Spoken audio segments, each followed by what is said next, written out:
Hello, everybody. Welcome back for another Microsoft 2024 live stream. Hope you guys are all doing well. Happy Sunday afternoon, my friends. First and foremost, massive no floaties in chat for the finest, dropping the first $2 donation of the day. ZCap, ready to sit back, relax, and enjoy. Thank you very much, my friend. I appreciate you, brother. Thank you for the continued support. Shaft, what's up, my friend? Good to see you. Gamer Geek, welcome. Hope you're doing well. Cold and Dark, good to see my friend. Beaver, welcome back. Nadya is here, good to see you. Cat McGee, welcome. TJ6, good to see you, my friend. Mr. Tom's in the house, talking about the beautiful weather here in Ottawa today. Yeah, very nice weather. Burner, welcome aboard, my friend. Hope you're doing well. Mr. Skyworker, good to see you, dude. Welcome back. Fred's in the house, welcome. Davis is here, welcome back. Paul's in the house, welcome. Good to see you. Mr. Baldo's here, welcome back. Good to see you, my friend. Guten Morgen. Welcome back, my friend. Hope you're doing well. Dante, good to see you, my man. Welcome. Cam, good to see you, brother. Welcome back. Matija, good to see you. Welcome, welcome, welcome. Golf Kilo 4, good to see you. Thomas, welcome back. Chiron, good to see you, my man. Ariel, welcome back. Mr. Wayward's in the house. Welcome back, Wayward. Hope you're well. Abheek is here. Welcome. Universe Shadows, welcome back. Hope you're well. Mr. Gary P, good to see you, dude. Welcome back. Captain Wicked, welcome back. Hope you're doing well. Extreme, good to see you, my friend. Welcome back. Viper, good to see you, my friend. Welcome back. Frobisher Baybound, yes, sir. We're on our way up north, sir. All the way up north. About 3 hours on the flight time, actually. What was the exact time? 2 hours and 53 minutes. Basically 3 hours. We'll probably do it in like 2:50. It could be a long flight up north, though, friends. Logan, what's up, my friend? Good to see you. Danny Plays, welcome back. Steven, good to see you, my friend. Welcome. Purple Cherry, good to see you, my friend. Welcome. Nismo, welcome back, my man. Good to see you, dude. Nicholas, welcome back. Danny Plays, good to see you. RB Simmer, welcome back. Hope you're well. Mr. RJ, what's up, man? Good to see you, brother. Welcome back.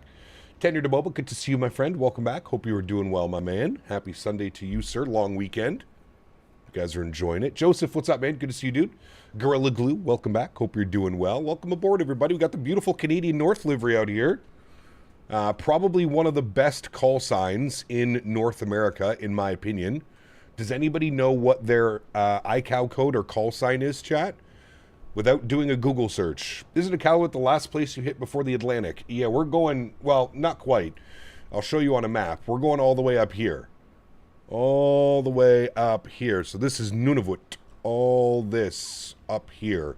So basically we fly almost straight north, a little bit northeast, but we go all the way up. But it's basically almost in line with, that's whatchamacallit, Nuke. Yeah, it's almost basically straight in line with Nuke if you were to head straight west from Iqaluit.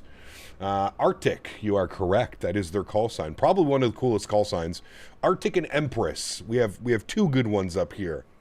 Arctic and Empress. Pretty damn cool. Do you guys know about this lake right here? This is where a massive meteor hit Canada however many millions of years ago, hundreds of thousands of years ago. It's a cool little place. There's actually a whole documentary on this little area. But when you zoom out, it looks pretty cool from the map, right? You can literally see, think about how massive a crater that must have been. Think about what that would have done to everything around probably here, even further. Shock waves and all kinds of stuff. Flying debris forever. But yep, fun little flight today all the way up to Iqaluit. We've been here once before on stream, friends. Tiny little airport, literally up in the middle of nowhere, and it relies on air service. I believe they do a flight once a day. I could be wrong, but I'm pretty sure Air North does a flight once a day to Iqaluit and back to Ottawa. They also do a lot of flights out of Montreal and Quebec City. They also go up to Iqaluit. So talk about a place that relies on aviation to get goods, services, whatever it may be, all the way up to Iqaluit. So should be a fun day of flying, friends. Very, it reminds me of like northern Norway when we come up here. You'll see what I mean about the terrain and just the way that everything looks. I'm hoping the weather is looking pretty good up there today. The weather's not looking very good today here. We can actually select our departure. We're going to be on the Ottawa 4 departure. I haven't looked at the weather yet, so I'm not quite sure which runway we're going to be departing on. But we can also plan for our arrival. So we've got an ILS runway 34. And we have an RNAV runway 16. So let's see what the weather's doing up at Iqaluit. The weather currently right now is showing 150 at 5, 30-mile visibility, few clouds at 3,800, broken at 7,300, broken at 1,100, -2. They're still up in winter up there, friends. 3024. So if the winds stay that way, we will definitely be planning one of the RNAV arrivals into runway 16, which is here. I believe this is what we flew last time as well. We came into here. So we'll figure all that out. Let's jump inside the aircraft. Let's get this bad boy programmed, ready to rock and roll, turned on, ready to go. We're currently sitting cold and dark. We got another Canadian North right here beside us. Love to see it. Let's go to the overhead. First things first, let's get our battery switch on. Beautiful. Let's go ahead and get the ground power turned on as well. It's going to bring life to the aircraft. Any ATC? No. Kind of rare, to be honest with you, man. Apart from like Toronto and Montreal Center, sometimes you get Edmonton Center and Vancouver Center online, but Canada lacks a lot of ATC, to be completely honest with you. We're going to go to bat bus. We're on ground power. Beautiful. We'll flip the IRS to the nav position. Beautiful. Yaw dampers can stay off for now. Fuel pumps can stay off for now. We've got our electric panel all set here. Ground power is turned on. We've got the emergency lights armed. That is all good. Let's get the window heat to the on position. Beautiful. All 4 switches. We'll just put the hydraulic pumps on now. We might as well. We're cruising up at 37,000 feet today, my friends. So we're going to bug up flight level 370. Very good. We'll get the logo lights turned on as well. And everything else looks good here. APU bleed is off. Engine bleeds are on. Packs are off. And isolation valve is open. Very good. You know what? We might as well spool up the APU right now. We're done the boarding process, so we might as well get everything ready to go so we can just turn and burn, friends. Let's get our tablet turned on. Let's go to our electronic flight bag. We're going to request our data from SimBrief. Again, Arctic 101 today is the call sign. Service from Ottawa up to Iqaluit. 1,175 nautical miles on the flight plan today. Just one leg today, Captain Aviation. This is a 3-hour flight. So most likely 3.5 hours gate to gate today. So still waiting for Southwest ops out of Austin, Texas. Do we have any scenery for Austin? I feel like I ask this every time somebody asks me to fly in and out of Austin. Do we have scenery for Austin? I can't remember if we do. I honestly can't remember. Sorry, my floor fan's all messed up. I can't wait to watch you do some Wolf Fangs ops one day. I think it's only the 400th time that I've said, but it's going to work. Eventually, we'll get around to it, Cam. Next time we're flying the Builds 340, we'll fly it. We'll do one down there. We had a BM World Austin. Okay. I mean, they're not bad. Like, has it been updated though? Like Glide Slow Pro Austin, have they updated? Have they done anything to it? All right, let's jump down here to the FMC. Let's hit our FMC tab. We'll clear all that stuff out. We'll go to pause in it. We're sitting on the ground in Ottawa, CYOW. We'll throw that into our reference airport. We'll go next page. We'll grab our left GPS. We'll scroll back. We'll set our IRS position. Beautiful. We can then clear that out, and we can go to our flight plan request. You can see there, YOW, YFB. Perfect. Select that. We're going to set payload of the aircraft. We're going to set fuel of the aircraft, and we're going to select our route. Beautiful. Guacluck, what's up, man? Been a minute, dude. Loving the new thumbnails. Thank you. Appreciate them, man. Thank you. Can't wait for a Caribbean leg. I mean, we did, what did we do? We did San Juan not that long ago. We flew to Bermuda like 2 weeks ago. Dominic Design, Austin. Ooh, that'll be the one that'll, I think I own that, to be honest with you. I'd have to look. I'd have to go and search my sim market and see what I end up owning and what I don't end up owning. Because Austin would be fun. We got a lot of Dallas airports now, too, so maybe we just do a day flying in Dallas, some Southwest ops or something. Dominic Design. There we go. You're becoming lazy with these thumbnails, brother. Brother, don't even get me started. Let's load our flight plan. Beautiful. Give that a couple seconds to run through its checks. Next committee flying, you should do Native 2024 PA24. Is it good, Cam? I would not know about any of the default airplanes. Aviation Fanatic, what's up, man? Good to see you, brother. Welcome back. Hope you are well. Hope you are well, man. American flies the 319 between DFW and Flagstaff now daily. Really?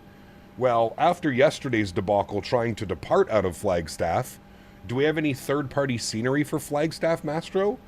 because not any good. Not any good. We almost died trying to take off yesterday. All right, flight plan is in there. Beautiful. Let's go to our departure page. Let's go ahead and plan the Ottawa 4 departure. Let's go ahead and see what the weather is doing in Ottawa. Weather is showing winds 130, 8 gusting 17. That's not nice. 3-mile visibilities, drizzle, baby rain, overcast at 1200. All right, so Ottawa. With winds like that, we probably want to depart out of runway 14. That would be the most economical decision from us. We could also use runway 7 for a little bit of crosswind, but it's only 8,000 feet long. I mean, tons of room for the 700, but we'll plan runway 14. That'll probably be the best bet. So we'll go 14 on that. Beautiful. We'll execute that. Beautiful. Let's go to our arrival page. There's no stars. And I think we said that we wanted to do the RNAV runway 16 based off of the weather, correct? 150 at 3 knots. So with that, we'll plan for the RNAV runway 16. If we go back to flights and we go to this one, RNAV 16, we probably want it via Cirque. And if we add that to our route, it should look a little something like that.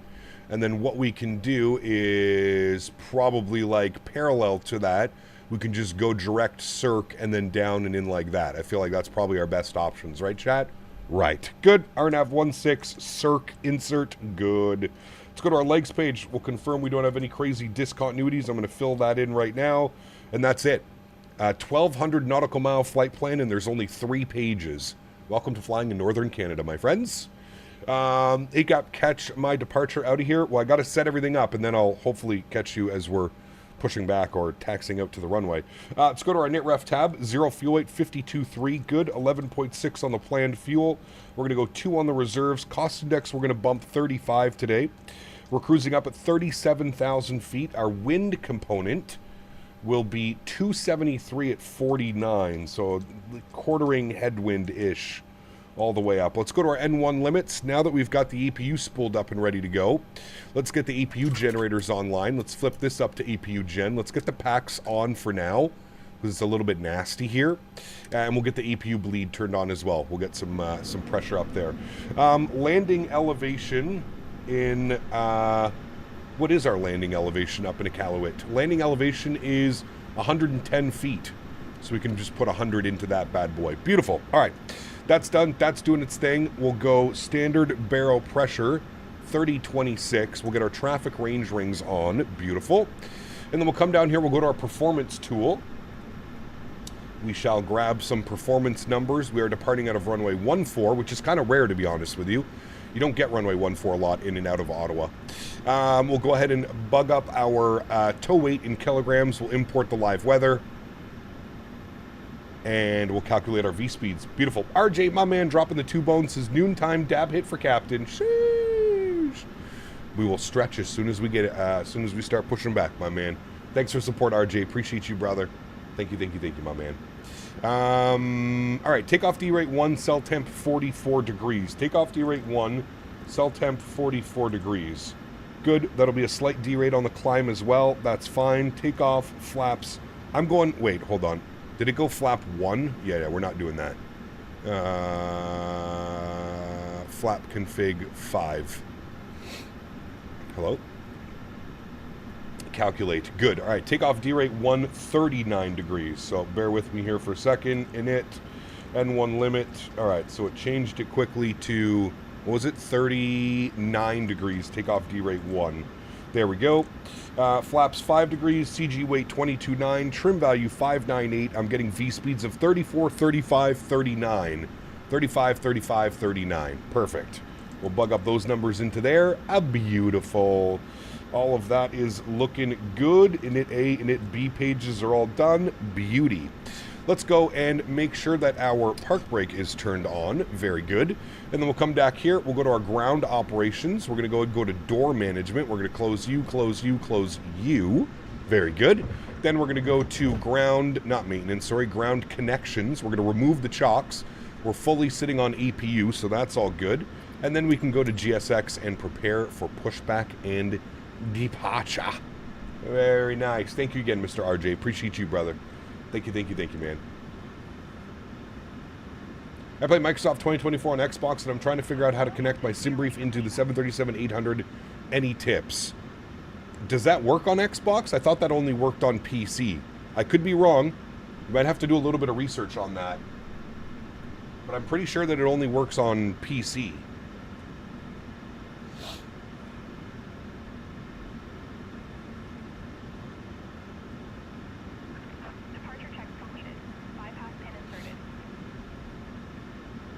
Do I have to pay for it? Pay for what?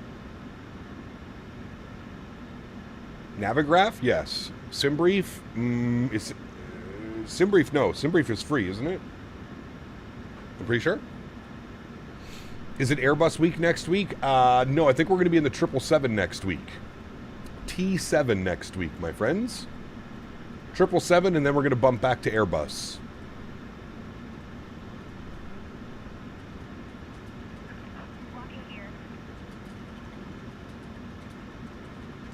Yeah, SimBrief is free. Got you.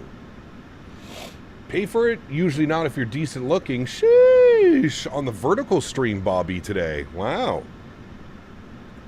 I did not get an auto ATC message, so I'm just going to squawk 1000.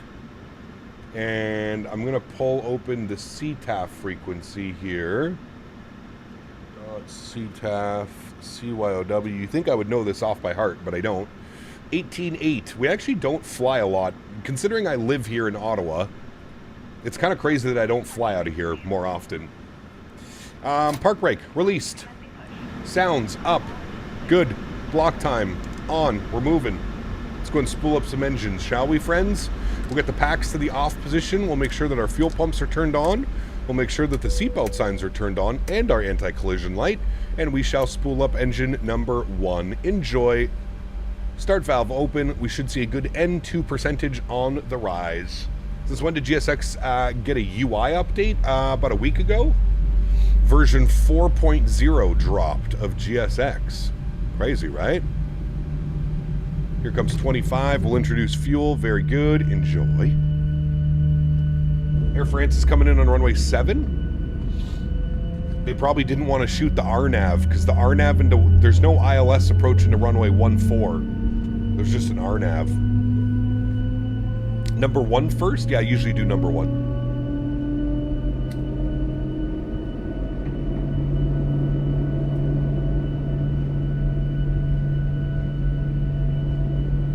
Alright, and I believe we have fuel in the center pump, so I'm going to turn those bad boys on now so we can get a nice even burn. We definitely do. I'm sorry to whoever was right here. Oh, wow. Look at that joyous occasion. Everybody pushing at the exact same time. Good job, friends. Engine number 2, start valve open. Beautiful. We should see an N2 percentage on the rise. Very nice. I'm positioning an IRL on an A320 right now. When I started the engine, I was thinking, what the hell is that sound during cruise? Nice. Very nice. All right, there's 25%. We'll introduce fuel. Very good. Cap, do you like the new GSX update? I do, yeah.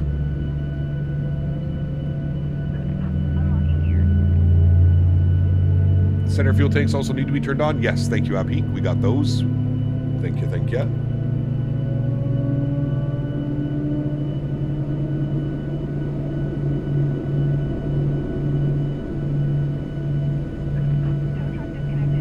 Beautiful sounds. We got 2 good engines. Very nice. Let's go engine gen 1 online, engine gen 2 online. Let's go packs over to auto. Let's go isolation valve to auto. We'll flip over gen 1. We'll bump this over to TR1. APU bleed can go off. APU can go off. Start switches can get bumped to continuous. Taxi light can come on. Yacht amper can come on. Prop heat can go on. Beautiful. We need flap 5 for departure. Ooh, there's an Air France right there. Damn, you were talking about in the sim. I thought you were talking about IRL. Better slow down there, bucko. He got it. Auto brakes over to RTO, and then we need some trim value. 598. That should be good right about there. Beautiful. All right.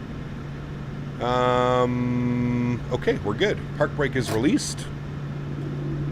Now, is there a way that I can get around these guys without making this awkward? No, there is not.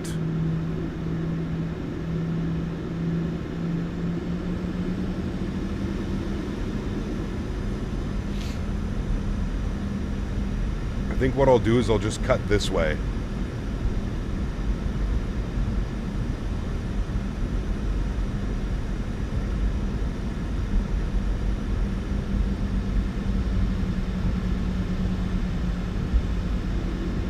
We'll cut in between these two.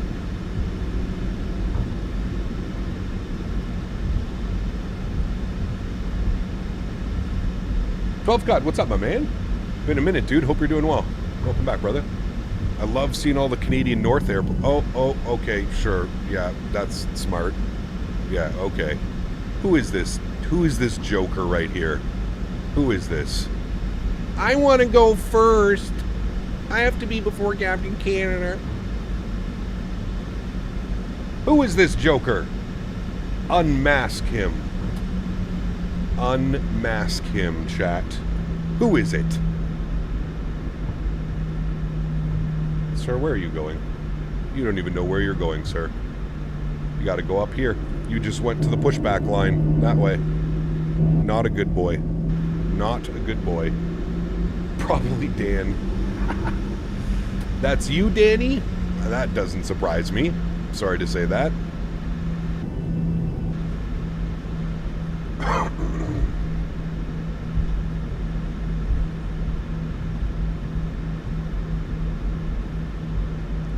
Identify yourself. Ladies first. Nice. Welcome back, Mr. 12 Cut. Great commentary. All right, initial climb 10,000 feet. We had 139 on this guy.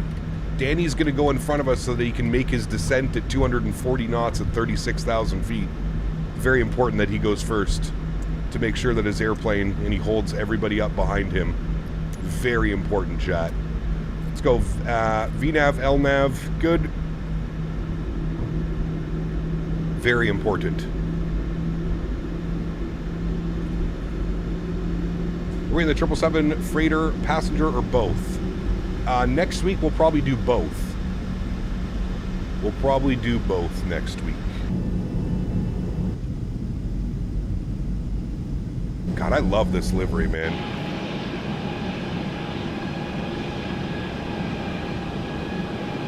The raindrops. Raindrops keep falling on my head. Dun, dun, dun, dun, dun, dun, dun. Did a flight from Paris to Madrid, Air France 321. Ooh, very nice. Pilot Pro. I'm just curious why VATSIM requires real government IDs. I have never had to provide any type of real government ID to VATSIM. So, unless they've changed their, unless they've changed how to join, I've never had to do that before. Oh, Jesus, doing a little bit of off-roading here in Ottawa today. Don't mind me.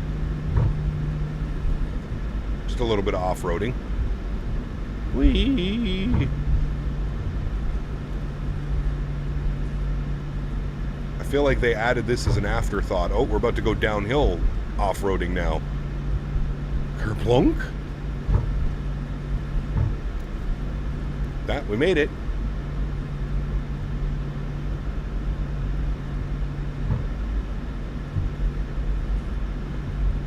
Age verification is horrible. It's to keep people like you off the network, WJD. That's why it's very important. I can only imagine.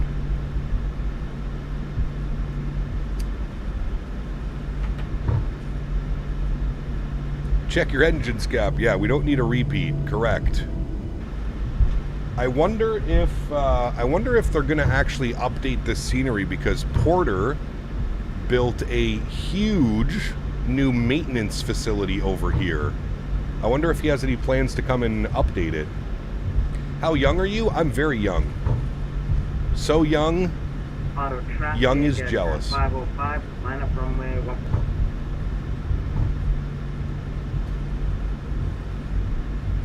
That wasn't the runway. We have 500-pound passengers switching seats. Nice. Hell yeah. Yeah, right over here, Porter built a massive, over on this side of the airfield, it's absolutely massive maintenance hangar in Ottawa. It's over yonder. Yeah, 25, correct. Auto traffic, it's at 505, departing runway. Young is in closer to a bus pass than a high school. Correct. I need my, Andy, I need my senior citizen discount, please.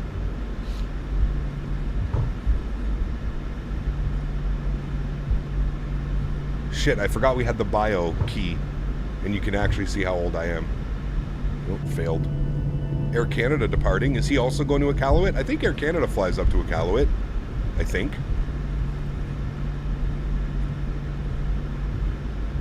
Isn't it aircraft maintenance technician day today? I have no clue.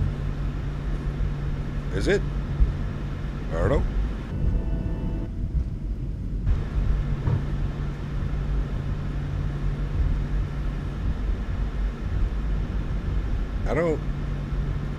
I'm not sure where he's going.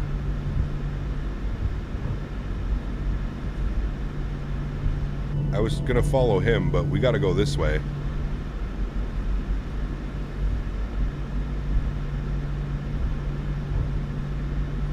Alright, let's go there, Speed Racer. You wanted to race everybody to the runway. Get the fuck on the runway. Let's go. We gotta go, Mr. Danny. You don't have the scenery? Ah, shit. That sucks.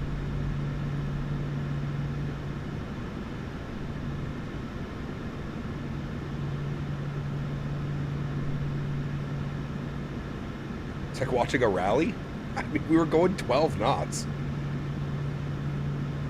Scenery's a bit outdated. I think Sim Add-ons YOW scenery is more up to date. This is the Roman design Ottawa. This one's definitely by far the better option for Ottawa. But I would like to see an update done to it. I do agree. The Finest, drop another 2 bones. Thanks so much, my man. So have you ever had a mid-air emergency engine? Yes. Not very often, but we have had them in the past. Absolutely.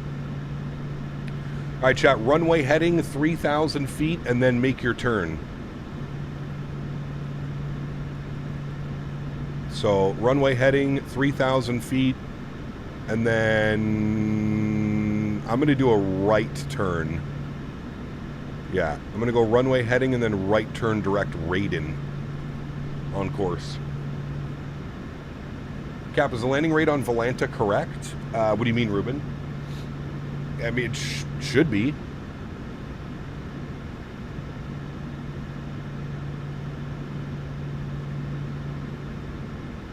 Initial climb on the Ottawa 4 is 5,000? Yeah, but we don't need to go 5,000 feet in the wrong direction. 3,000 feet is perfectly fine. We'll pretend that ATC gave us early vectors.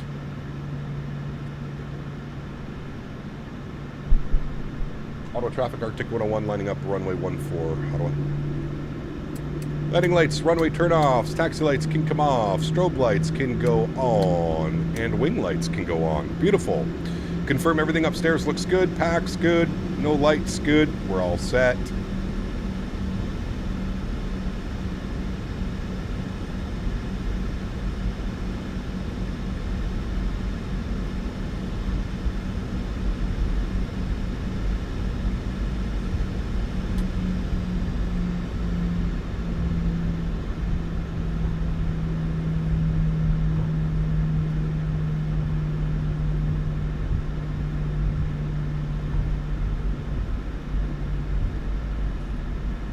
As much of this runway as possible without grinding the nose gear. Just got a negative 24 foot per minute. Ooh, fancy. I have not had the best landings this week in the 7.3. I've been a little bit floaty this week with my landings. Too much heavy airplanes lately. All that traffic would have been fun to control. I'll catch you next time. Hopefully Canadian control. That'd be awesome, bro. That would be awesome.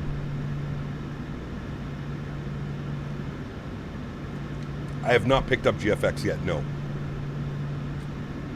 Volanta might have the worst landing rate monitor out there. I don't know. I've never used Volanta.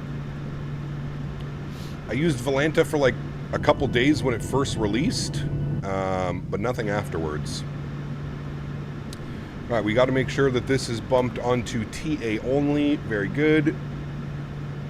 I think that's Mr. Danny out there already making a left turn. Perfect. So you know what, chat? We full send. Let's go. No waiting around. Sounds are going up. Blast on out of here. Auto traffic, Arctic 101, departing runway 14, Ottawa. All right, throttle's up to about 40%. Very nice. Slight nose down pressure.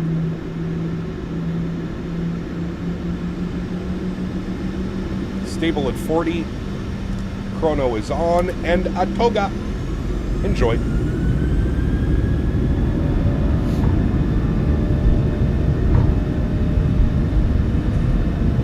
Takeoff power is set. We're rolling.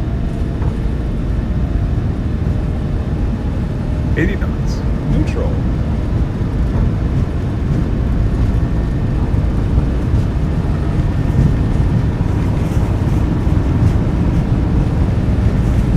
V1. Rotate. Rotate.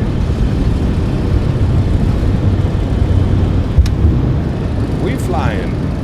Positive ring. You're up.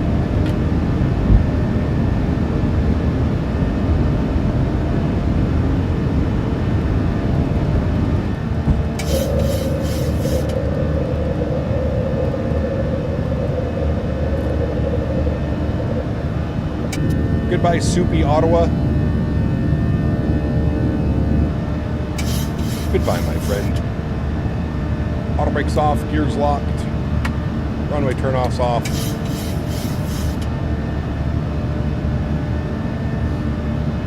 And climb power's coming in. We'll nose over just a little bit.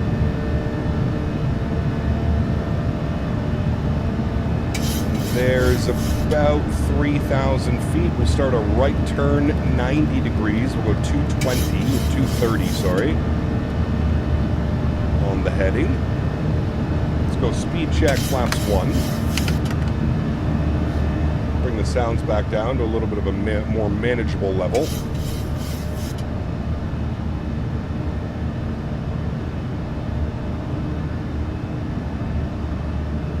And 210, speed check, flaps clean.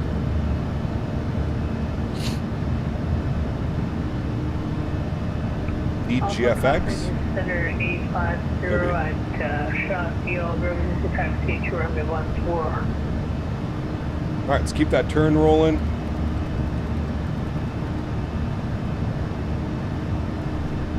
Should be coming up out of this poop layer here any second, I would think. I love flying in the soup because you just literally eyes glued to your instruments. That's it. Eyes glued outside, friends. Or not outside, sorry, on your instruments. Oh, a little bit bumpy. Oh boy. Hang on to her, chat. Oh boy. Bumpy, bumpy, bumpy. A little bit of turbulence. Jesus. All right, 6,500 feet still in the soup. Autopilot 1's going on. I don't want to fly that anymore. Let the airplane deal with all this conundrums. I'm going to send us direct to Graydon, and then we're going to go LNAV. We go direct Graydon. Very good departure, friends. Krishenko, good to see you, my friend. Welcome back. Hope you're doing well. Bank angle. Yeah, that's not me. That's on autopilot. Bank angle. Bank Figure angle. it out. Figure it out, airplane. 416 lining up on runway 14. Figure it out.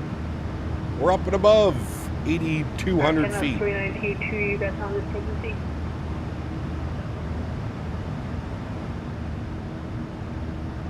Good question for next time. How far in advance can I know you're flying in Montreal? I like to fly into Montreal during the Wednesday evening events. If I'm flying into Montreal, that's usually. But that being said, usually about 24 hours before stream, you'll see. So if you keep an eye on the channel, I usually have that cloud structure looks fantastic right there. We need more of that. More of that anvil-looking cloud structure. 10,000 feet, landing lights are off, start switches come off, logo lights come off, and wing lights. Very good. Yeah, but about 24 hours before the stream, I usually have a thumbnail up.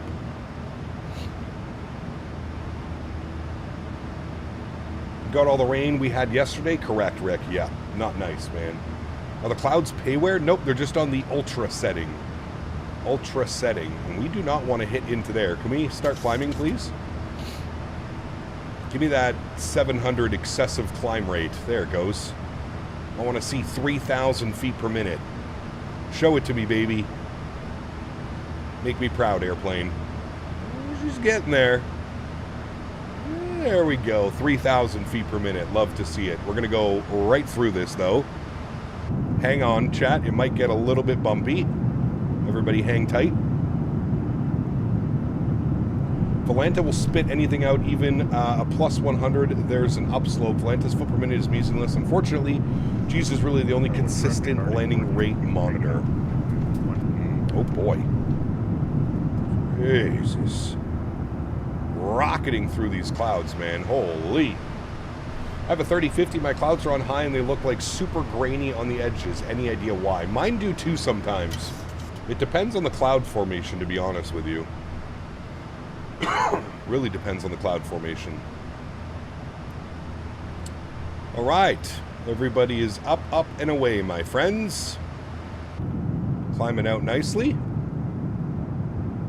Beautiful. Dan Simworld, what's up, man? Good to see you, brother. Welcome back. Hope you're well. You are back. How was your departure, Danny? Hopefully it was good. What do you use for turbulence? Real Cat Turb. You can put exclamation point RT in chat for a, and then look for a Nightbot command. I've asked the FA for your number. I'm going to bill you for the laundry services to clean the coffee stains. I mean, to be expected.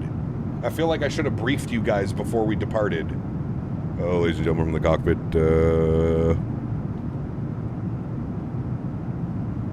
I feel like if you saw the weather on the ground, you knew exactly how it was going to be. No wing fade. Nope, no wing fade. No wing fade.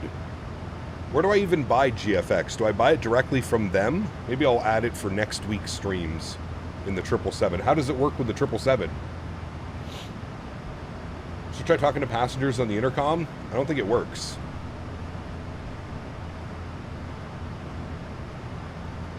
That's a light. Isn't that how they talk to the passengers? When you have to hit the button down here? One of the mic selectors, PA.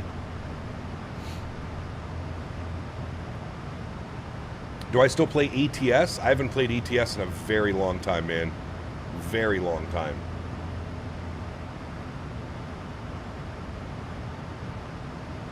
It works with all aircraft? Perfect. I heard it works better with certain ones than it does other ones. 18,000 feet, we're up into the flight level. Standard barrel pressure. Standard, standard, and standard. Beautiful. I think it's the PA button on the radio on the side for emergencies, but I might be wrong. It could be. I don't know. I'm not going to mess around with it.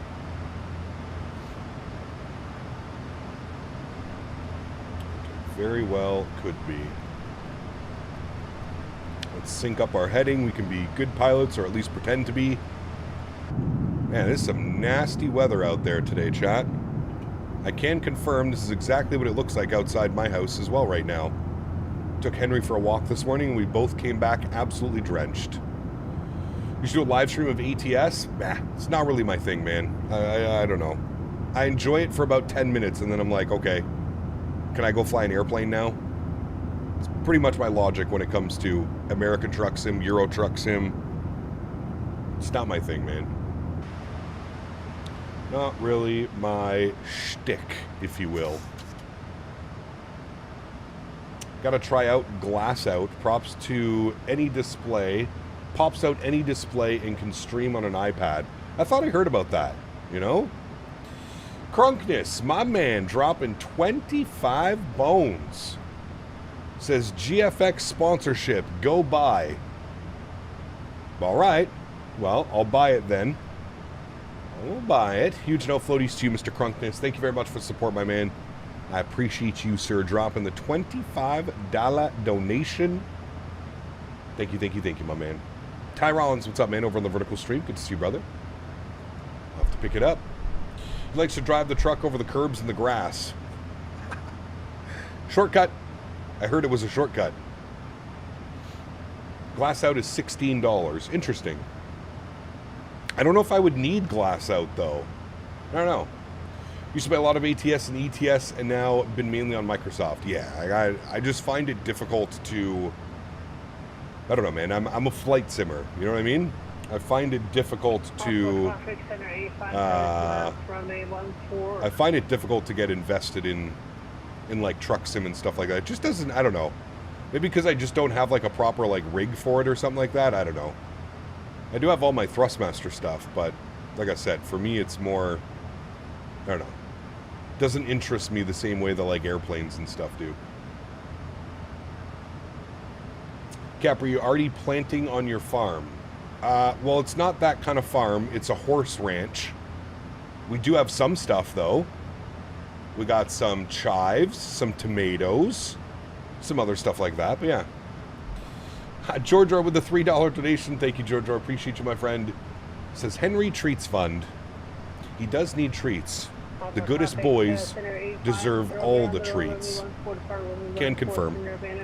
I have a nice $400 wheel and pedals, but I barely use it. To be honest, I'd rather sell it and upgrade my Microsoft gear. That's a smart idea, actually. What plane I'd love to see you fly? The Air Force One plane. I think that would be a lit stream if they had that plane. No, we're not going to do that one, man. We actually... I'm going to let you in on a little bit of a secret. Most flight simmers, when they hear that somebody is flying Air Force One... we all gang together and we laugh and point. I know it's not a very nice thing to do, but I'm just letting you know that's what happens. Whenever somebody's on VATSIM flying as Air Force One or on Volanta as Air Force One, we usually laugh at them. So I probably will not be doing that, no. And for all the political reasons that's going on in the world right now, that's the last thing I need on my stream. Is somebody coming in, Captain Canada supports Trump because he flew Air Force One. Fuck that. I'm not dealing with that. No way, Jose. RJ, my man, dropping the 2 bones as well. Says, help with treats for the best boy. Thank you, my man. Huge no floaties to you, dude. I actually have them on these new treats. It's like beef jerky for dogs. And he thoroughly enjoys them. Thoroughly enjoys them. I can't believe we're still dealing with this much weather out there. What happened? Try giving your dog chicken. No. Do you know that most dogs are actually allergic to chicken? Or they can develop allergies to chicken? The best food to feed your dog is lamb. Lamb and rice. Lamb, rice, veggies. That's what Henry eats. Lamb, brown rice, and veggies. Air Force 2 it is then in the Bluebird 7.5. I don't know about that one. I feel like we'd probably get the same, or very close to. While you're trying to touch tips on pushback, I apologize. Apologize. Bison's good too, yeah. My dog likes carrots. Henry loves carrots. Yeah. Cap, you won't believe it. Newark was just fully staffed for a whole 30 minutes. Wow. Like on VATSIM? Actually, no, we flew in the other day. We were fully staffed into Newark as well.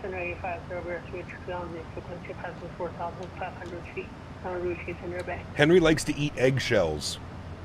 Whenever I make like scrambled eggs or like a fried egg or something like that, I always give Henry the eggshells. And he likes eating the eggshells. What is my cruise altitude? 37,000, Danny. Flight level 370. Hello, buddy. 2 Bostons donated 13 2 Bostons. Canadian dollars and 83 cents. My More man. treats for Henry. What a lucky guy. Huge no floaties to 2 Bostons. Thank you for the support, my friend. Dropping the 14 CAD. Fuck, this guy's going to be eating better than me this week. My goodness. You can feed dog eggshells? Of course. Of course. Captain, what is the best 777 plane in Microsoft 24? PMDG. Not even any questions asked. You got some yuck weather to go with that yuck mouth? Brother. Brother. Did I ever send you a picture of it, Tom? I'll have to take a picture.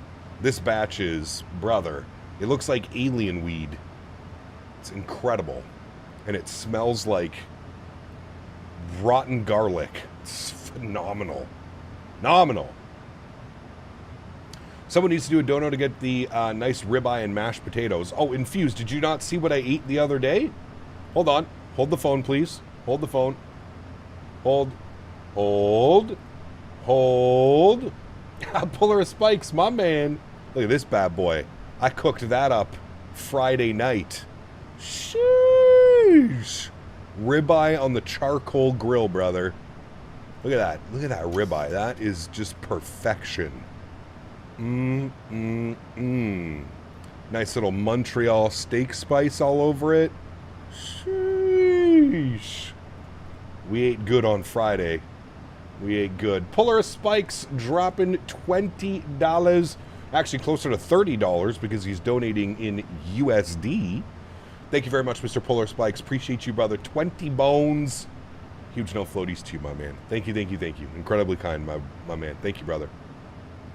It's nice looking meat, brother. And here's the final product right before taking it off. Look at that. Look at that. Look at the fat separating from the rib cap. Oh, brother. It was perfect medium rare. It was more towards medium than it was medium rare, but that's perfectly fine. I'm a big fan of medium rare steaks, no problems. That was my buddy. My buddy just got this secondhand smoker. He was testing out he got a bunch of different little meats and he was testing them out which one he preferred. Phenomenal. Phenomenal, friends. Phenomenal. I'm still thinking about that and we're on Sunday. Charcoal grill is the best. I mean, for flavor-wise, it's pretty incredible. It's pretty incredible. Yeah. Yeah, Chris Kringle, we don't need to talk about that though here, man. That's exactly why, Chris.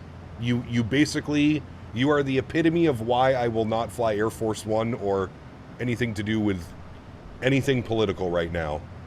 Because I don't need comments like that in my flight sim stream, right? I'm not saying your comment's wrong.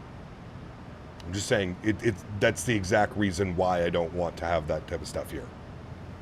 Taste the meat, not the heat. When is the next long haul? Next Saturday. Next Saturday. Now you're good, Chris. Like I said, man, I'm not. You didn't do anything wrong, but I'm just saying that is the exact reason. Because I don't need to start arguments, and I don't need people saying this, that. It's just not worth it, man. It's not worth it to fly one stream where all the Timmies come in. They can continue to watch Erin Reigns and Swiss 001. We can have two separate communities in the flight sim community itself. I don't need to be part of that. Thank you very much. 2 tomahawks a week is part of my diet. You got that pilot salary, my man. I can't afford that. I'm on the fake pilot salary, daily driven.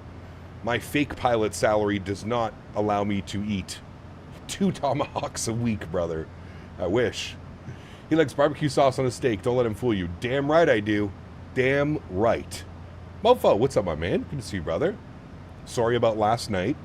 Had a good game 1. I apologize about last night. You should fly the PMDG 777. Thank you. I do all the time. And we're going to be flying that next week. Next week. Oh, my YouTube crashed. Hold on. I can't see you.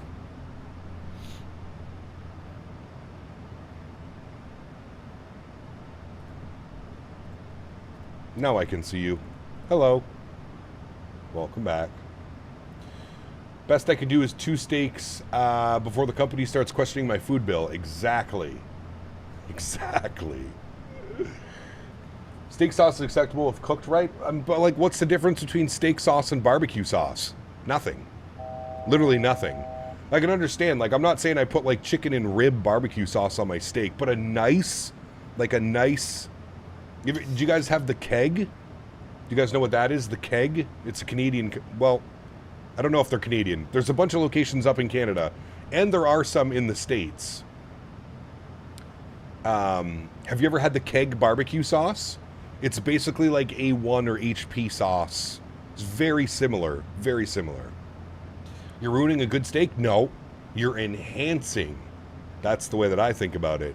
Enhancing. Your game crashed? Oh, no. That's not good, Danny.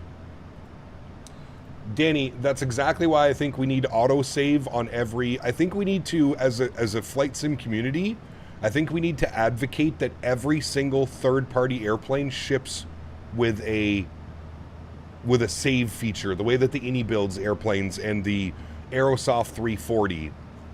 We're past the point now. We should have some type of autosave feature where if the sim crashes or you get a WASM crash or whatever, you just load in and boom, within 5 minutes you're back up and gone. Is keg sauce like A1 sauce or is A1 sauce like keg sauce? That's a loaded question, Mr. Barry. I'm probably going to go the keg... No. Yes, the keg sauce is like A1. Pretty sure A1 sauce was before then. Yeesh. Ketchup on steak is amazing. Oh, brother, you better watch out. You better watch out. Do you know what's crazy, actually, that you say that, Polar Spikes? When I was over in the Netherlands, there was a lot of people putting ketchup on steak and shit. CST with the progress update. Yo, Captain Cannabis. Yes. Lighting, dude. Oh. I feel like it... Ooh. Very fancy. Very fancy. Can I... Oh. See ya. That looks awesome, dude. I can't wait to fly in that thing, CST. World flight this year, brother. I feel like we're going to be flying in a Cadillac for world flight this year after flying in a 1993 Toyota Tercel over the last couple of years. I feel like we're going to be flying in a Cadillac, my man. It's going to be so good. So good. You set me up for how I'm going to tell Maverick, you put me on as long of the flights as we want. I'm just going to be sitting chilling in the chair. I'm going to go like this. I'm going to put my little thing. This is going to be me during world flight chat just like this. That's me world flight. That's what I'm going to be doing. Compared to the last one, for sure an improvement. Oh, brother. I mean, night and day, my man. Night and day. Night and day. Cap, how does your overlay work? I have a much smarter individual than I am called Mr. Dan Barry. He's actually in chat right now. And Mr. Dan Barry is infinitely times smarter than me. And he made that banner. I was flying in the Zebo aircraft in X-Plane. It's got an autosave now. I'm seeing if I can load it in. Oh, is that you right here in front of me? I don't know who that is. That's somebody. How close? Oh, no, he's going the other way. Oh, okay. Well, never mind then. Where is he? He's out yonder somewhere. Let's see if we can find him as he gets a little bit closer. And Dan broke the computer yesterday. Dan always breaks everything. It's the problem with Dan. A lot of upside, also a lot of downside. He breaks things and he doesn't apologize for it. He doesn't offer to buy me a new computer after he breaks it. Little things like that, you know? Just the little things.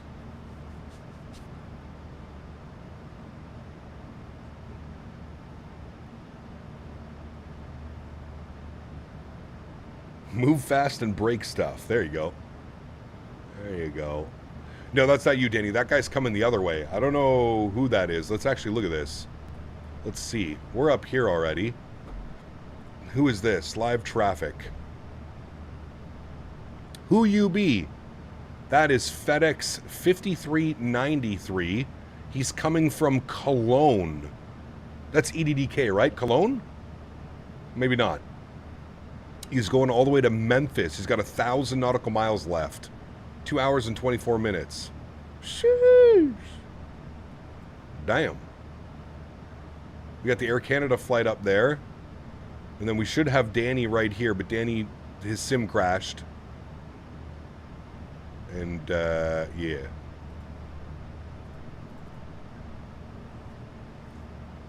Köln, a.k.a. Cologne. Cologne. I like cologne. Chat, what do you wear for your cologne? What's your daily cologne?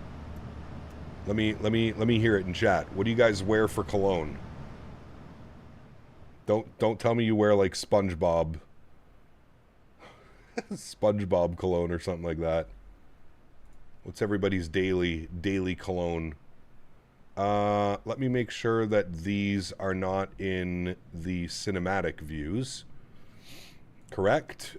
Correct. Good. What do we got up here? GoPro view. Do you also work on that? No? Perfect. Great news. Cinematic shot time. Eau de chronique. Sheesh. My man. My man.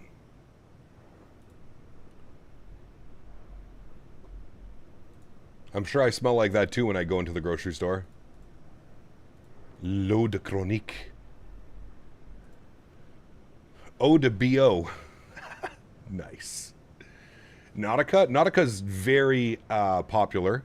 Very popular. Jean-Paul Gaultier. Le Mail. La Mail. Le Mail, however he does. My Perfume Pleasures by Estee Lauder. Ooh, that's a good one. Michael Jordan Flight Cologne. Interesting. Wanted by Azzaro. A man of culture, I see, Mr. Wash. I also have a bottle of Wanted by Azzaro. Great one. Do you know what I also really enjoy, Mr. Wash? Chrome Azzaro.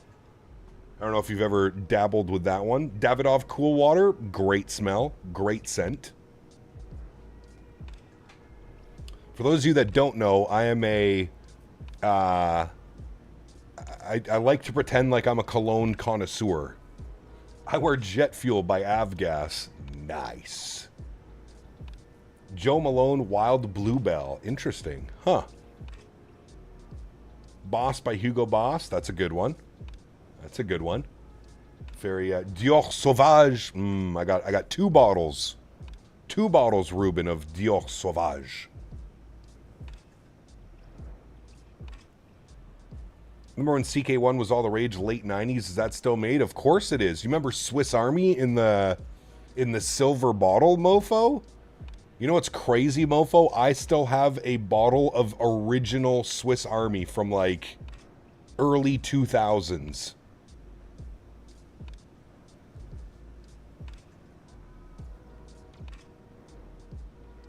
Crazy, man. That shit, you couldn't go anywhere without smelling that, man. Same as CK1.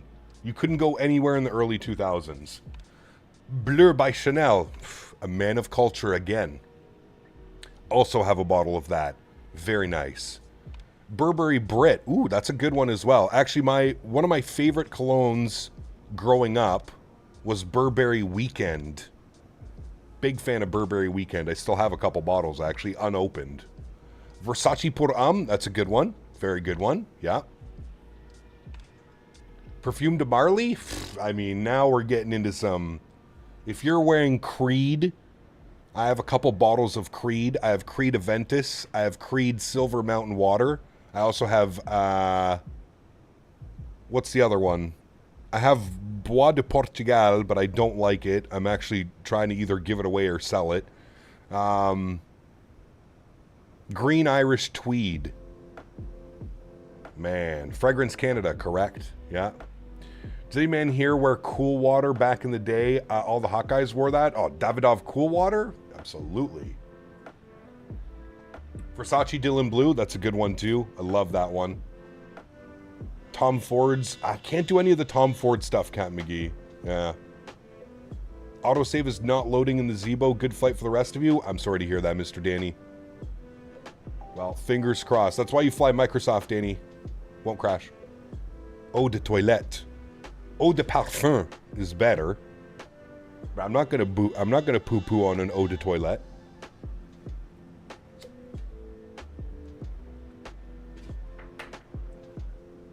But for me right now, definitely, I'm heavily invested in the Creed. My favorite is probably Silver Mountain Water and Green Irish Tweed. Those are my two favorites. Myself, I haven't smelt that one actually. I'm getting the best smelling horse whisperer. You know what's funny, mofo? You say that. I go out to the farm, like wearing cologne, and you should see all like the clients that are there. There's this one lady, man. She's a little bit of an older lady. Her husband has like a sensitivity or an allergy to perfumes. Every time I go over and I'm wearing like a cologne, she like comes up and she's like, "What is that? Please tell me what you're wearing." I always have a good laugh.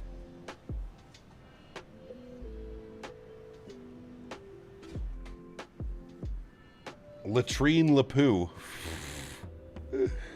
Nice.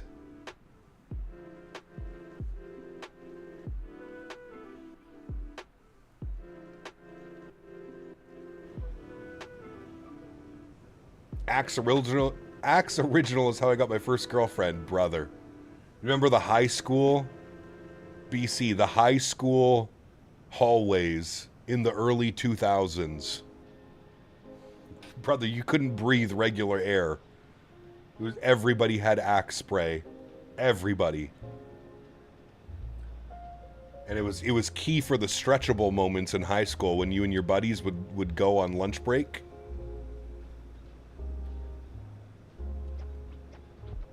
Also how he lost his first girlfriend. There you go.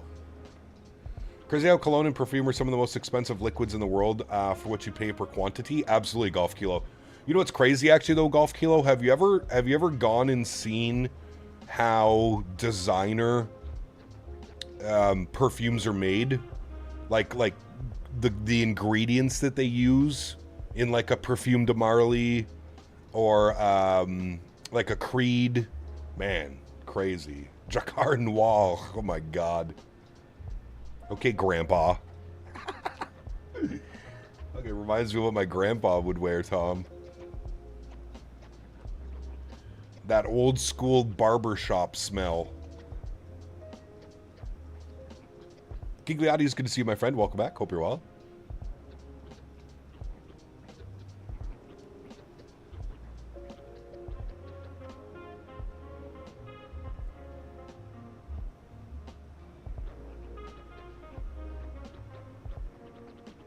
I would say every day, like if I'm going to the store or the grocery store, I'm throwing on some Sauvage. If I'm going somewhere nice or like I'm traveling, I've always got my Silver Mountain Water. Because the thing with like super expensive perfumes, like Perfume de Marly and Creed, is that nobody is wearing them. So you have a very unique scent. I can't tell you, and honest, this is not like oh look at me. The amount of times that I've been approached at an airport or at an airplane, in an airplane, from wearing a bottle of, or from wearing some Creed, Silver Mountain Water, or Green Irish Tweed, I can't count the amount of times.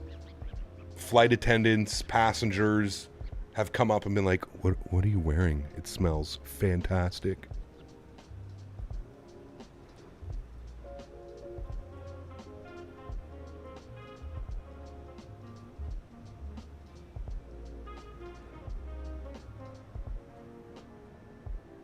It's for once I don't smell like weed when I'm traveling. That's probably why.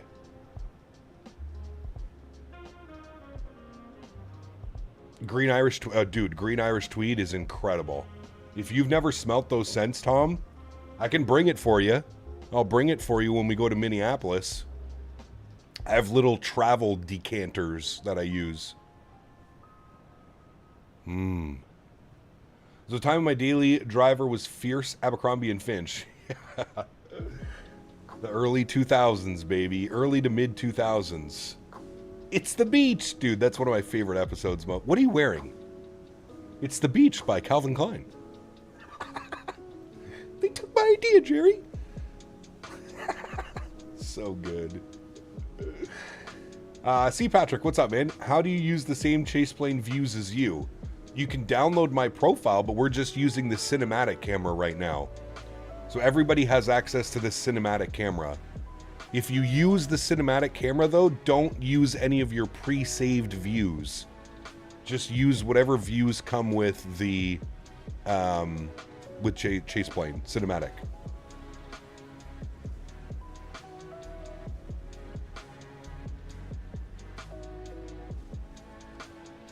Well, I don't know if you want to do that, Tom.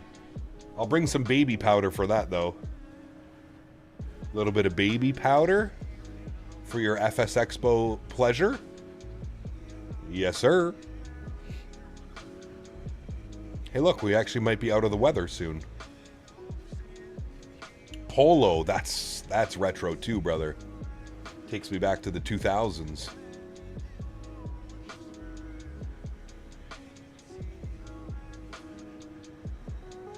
Creativentus is really nice. My son got me a bottle last year with a Submariner. Yes, Creativentus is... Now, that's not an everyday smell, right, Daily Driven? I feel like we can agree on that one. I have a bottle of Aventus Sport, I think it's called. I thoroughly enjoy it. But it's not a daily wear. It's like that's a special occasion. Ooh, look at me all fancy, you know what I mean?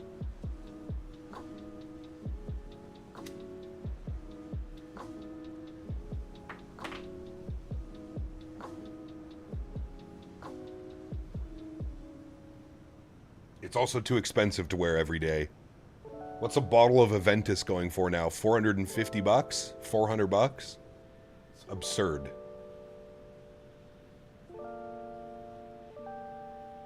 That's what you pay when you want natural colognes. He got me the Aventus because the lady at the Rolex store told him it goes with it. Ah, very fancy. Are you taking adoption applications, Daily Driven?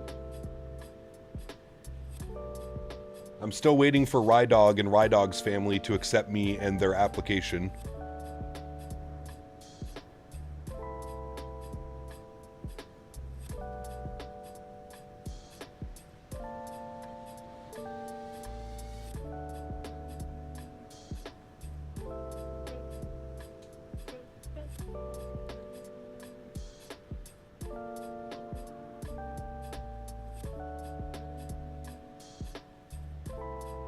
I love this livery on this airplane, man.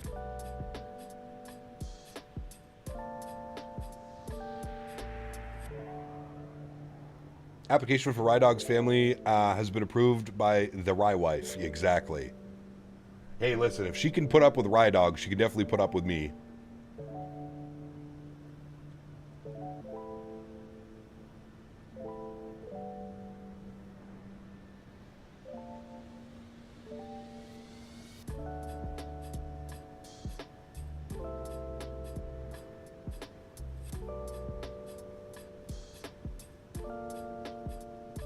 Pineapple Express tastes so earthy, like with our nuggets combined, Cap Planet appears. That's weird because like every other Pineapple Express that I've ever had, Tom, is like very fruity. And I'm not much of like a fruit guy, Skittle guy, Runts guy. Give me dank, dirty grandma's basement under a mossy forest tree. That's what I like.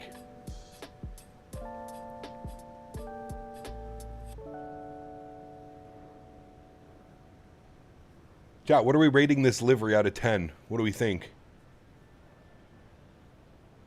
What are we rating this livery? I'm giving it a solid 8.5. 8.5 out of 10. 6.7? No, stop that. 5 big booms. Nice.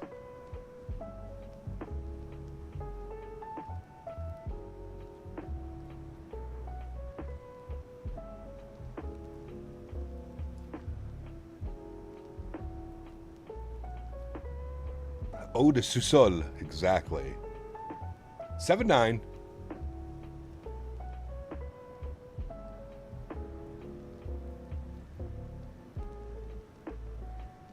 I cracked open the Iris Labs Phantasm. It's very different.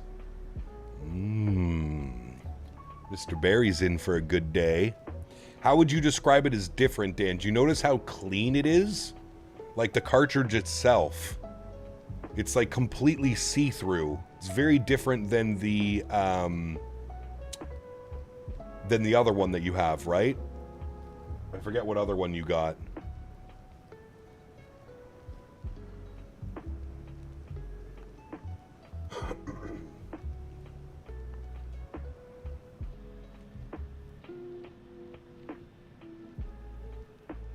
Yes, it is, Dan. I really like them.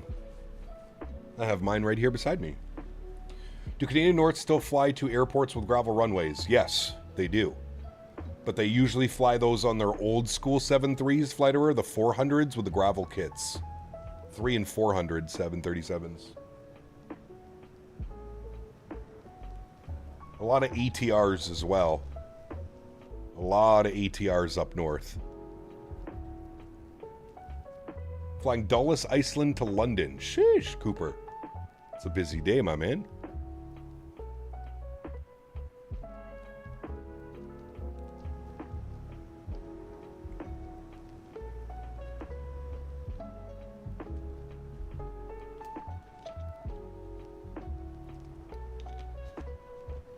Wait, you also have an Iris Labs cart? Ooh, nice, Drexo. Yeah, they're real good, man. I just actually got put on to them not that long ago, maybe a couple months ago. Made some pizza dough last night, about to make a cheese and a supreme. Oof, can I have one? I just need a couple slices, actually.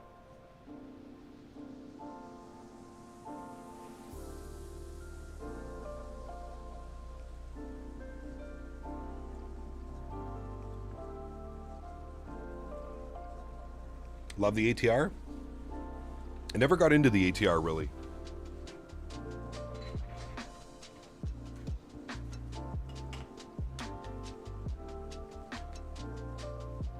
BP Luca, nice. Say Mach number, Mach 787.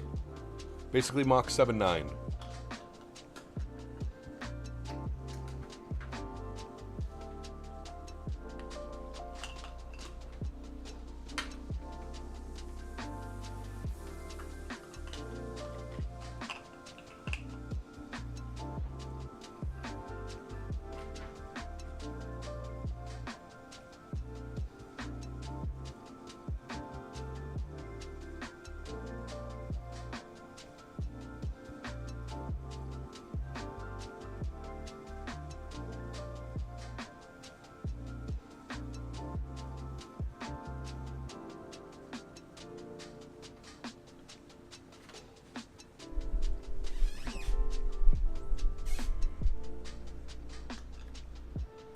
Have you tried the Fenway disposables? No, I usually don't buy disposables, to be honest with you.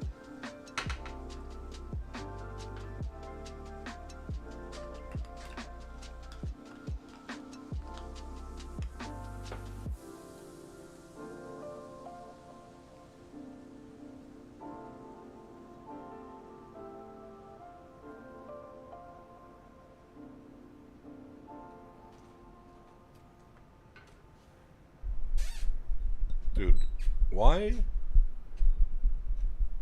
is my mic boom so noisy sometimes? Letting Cancun from Miami with the iFly Max. Nice. TSC, what's up, man? Good to see you, dude. Welcome back. Cooking beef tips and gravy, simmering for a few hours now. Oh, I want some of that, man.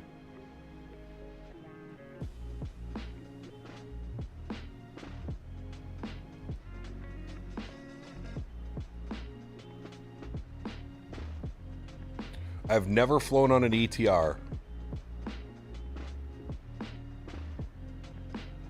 Never have I ever.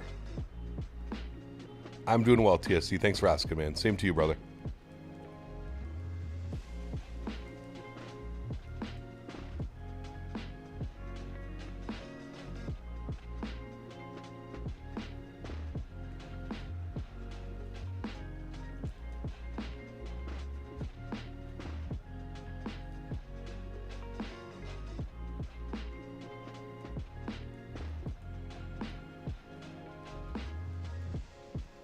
Don't blame the mic stand. I mean, it's always squeaky. West Ham United have been relegated from the Premier League a few minutes ago. Uh-oh. That's no good. I actually made some pork chops seasoned with SPG, then cooked up some pierogies I got from the Omas at the farmer's market. Oh, brother. Those are probably going to be so good. You and Mr. Barry, it must be like a West Coast thing. You and Mr. Barry love your pierogies. I'm not opposed to pierogies, but I never think like when I'm out, like I'm going to get some pierogies. Never thought about that. Maybe I should. A little bit of pierogi dipped in some sour cream. That does sound quite pleasant, actually.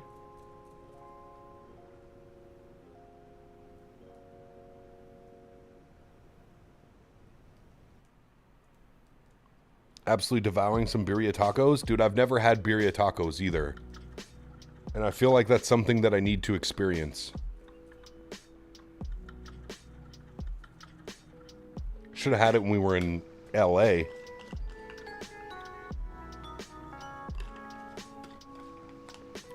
Pierogies are a staple food for when I was at university. True. You know what it is, Dan? Pierogies are to you what ramen is to new age college students. That's what it is. I've cracked the code. Pan-seared chicken thighs with onions smothered in gravy, white rice, and broccoli. I'll have a plate of that. Yeah, you dip them in the juice. The juice that it's cooked in. I forget what they call it. They have an actual name for it.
Consomme, that's the one. That's it. Doesn't hurt that I live in a city with a very large pierogi manufacturer either. Wait, really? I didn't know that, Mr. Barry. Consomme. Is this crowd more of a grilled pork chop or pan-seared cooked chop? Ooh.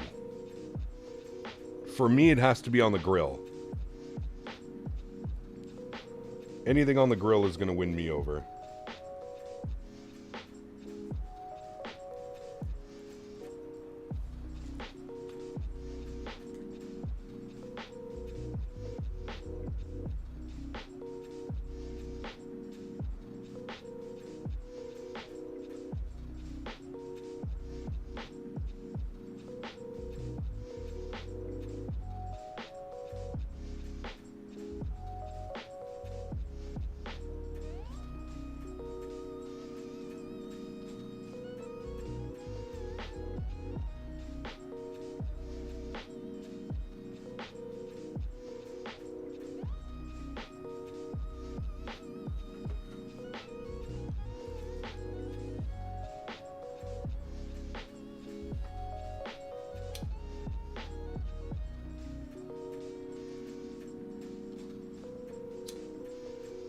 Hey, Mr. Les, how was the flight yesterday?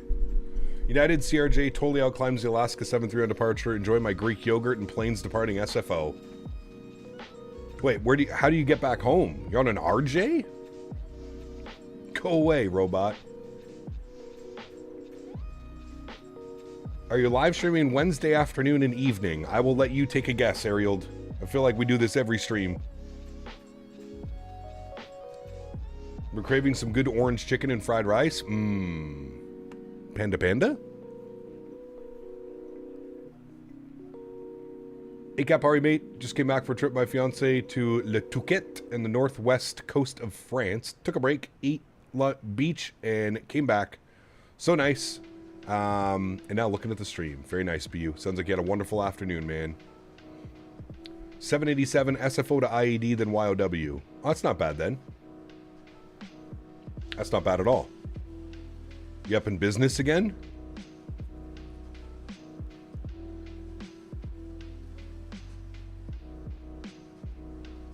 No, BC, they're talking about pierogies, I think. You boil the pierogies, then fry them in a little bit of butter.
Excuse me.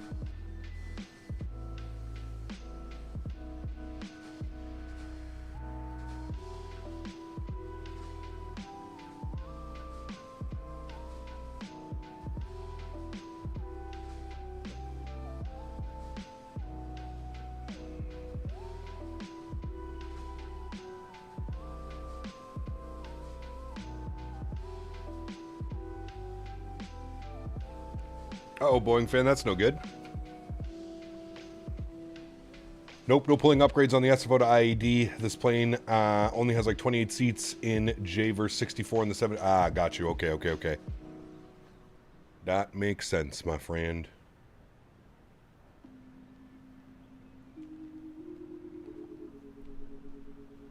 Look at the Quebec tundra down there. Where are we? We're all the way up here. We're close to that thing over here. This one's a little bit weird too. Look at these. Bet you there's some crazy fish up in these lakes. What is this place called? Mistisny. Mistisny? Mistisny. We need to drop Mopar off there. Wait. Chat. No fucking way, man. We flew right past it. No. We would have got a good view of it too. We could have pulled a... Man. We should have made a pit stop. Should have just dipped down, do a touch and go, and then back up onto our flight plane. Shabooga-mo, baby. Shabooga-mo. Damn. We missed it. We missed it, chat. Do Canadians visit northern parts of the country like Minnesota, have cabins in the northern parts? Not this far northern, Cody, no. Turn around for some vectors. U-turn approved.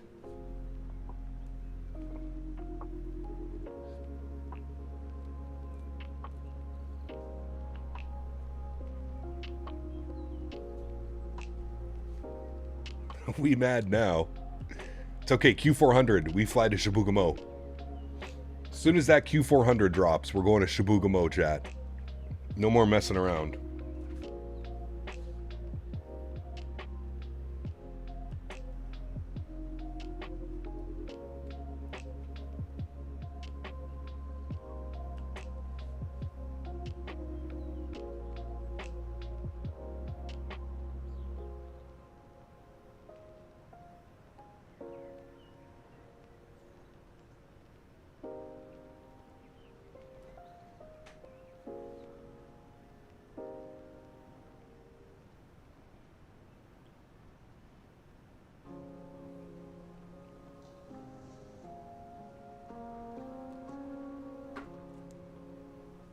Seems like a long flight for the 700. They do this in the 300 and the 400 as well, Jake.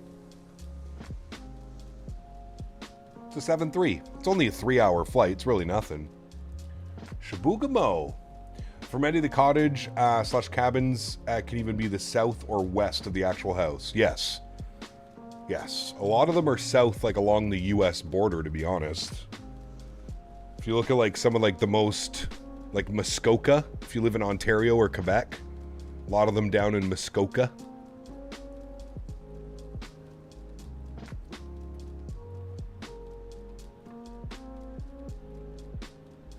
Is the destination only by air or is there a road as well? You know what, Cody? That is a damn good question, man. I think there are roads, but when you come to this part, I don't think there's anything up here. I don't even think there might be a ferry service. That I don't know. I'd actually have to do a little bit of research on that. But once you leave northern Quebec, I don't think there's really anything that gets you up here.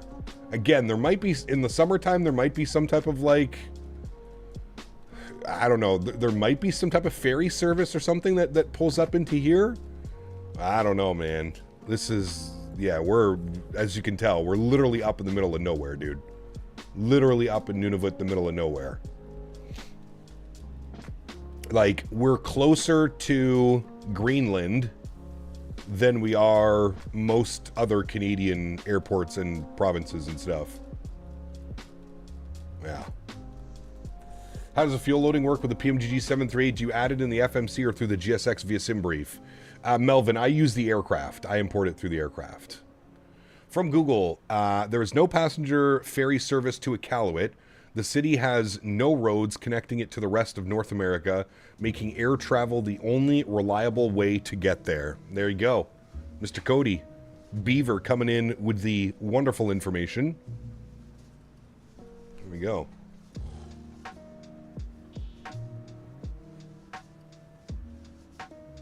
Yes, correct, Les. Yep. Yep.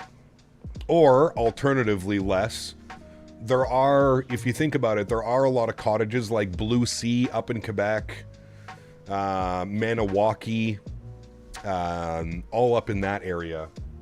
There's a lot of cottages up here as well. Like, I know, brother, I can't even count how many friends and family own cottages up here. This is this whole area right here with all these lakes, all of this is insanely popular with cottages.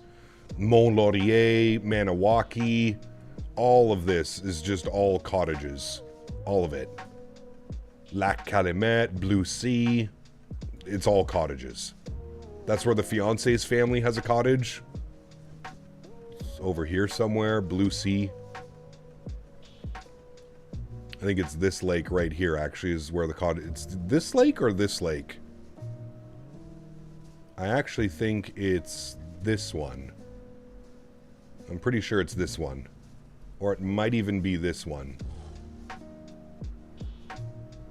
One of those. One of these lakes is where the fiance's family cottage is.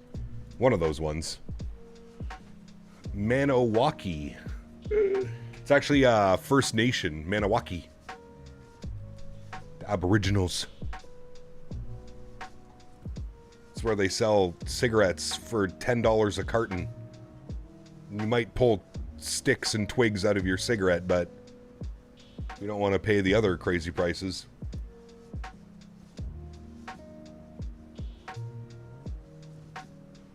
You've never been to Yellowknife, huh? There's a road to Yellowknife, though. That's far, far, far away from... Yeah, it's on the other side, isn't it?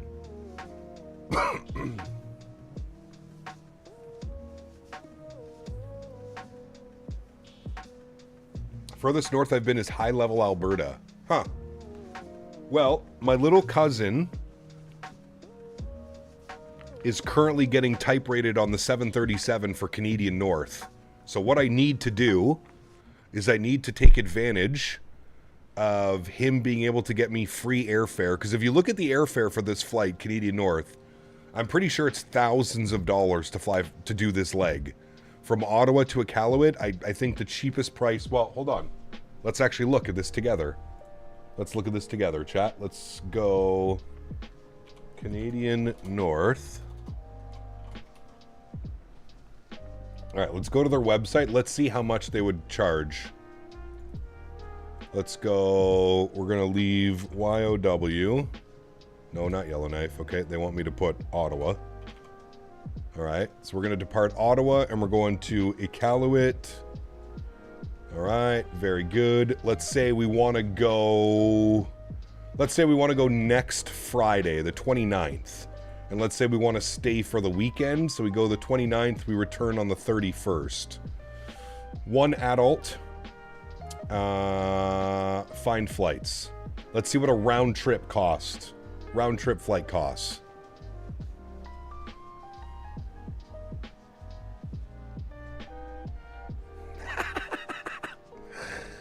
There you go, boys. Thousands of dollars. I think that's only one leg. Now, this is on a 737-300.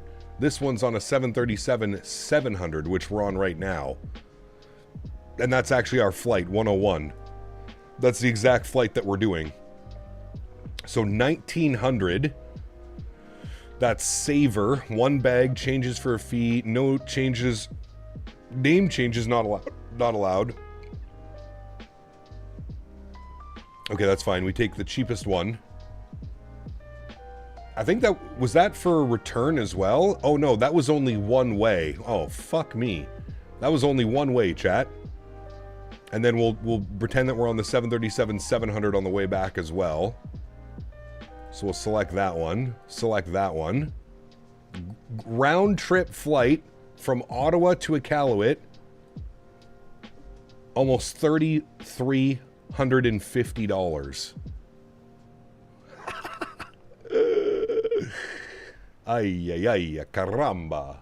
That's... And there you go, friends. That is why people do not travel up here. That's why this is unattainable by most people. I don't know too many people that have $3,400. And, like, I don't know if you guys have ever seen what Iqaluit looks like. Like, there's nothing in Iqaluit. Like, this is Iqaluit. like this is it. There's nothing here. Like, there's nothing. They have, like, one grocery store where everything is, like, insanely overpriced. Probably one restaurant where everything is overpriced. That's crazy, dude.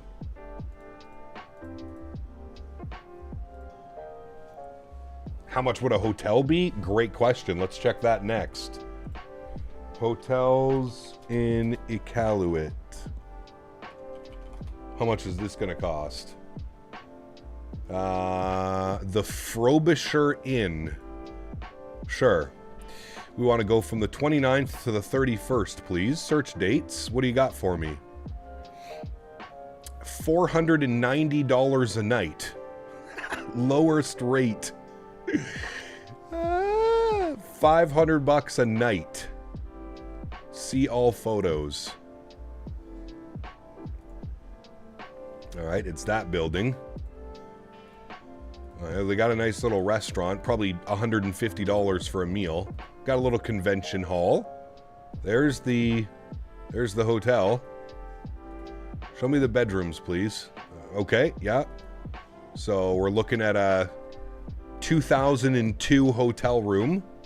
Pretty much. Probably hasn't changed since it was built in the 2000s. Yep, that is straight out of the early 2000s. There you go, chat. $500 a night. That's what it gets you.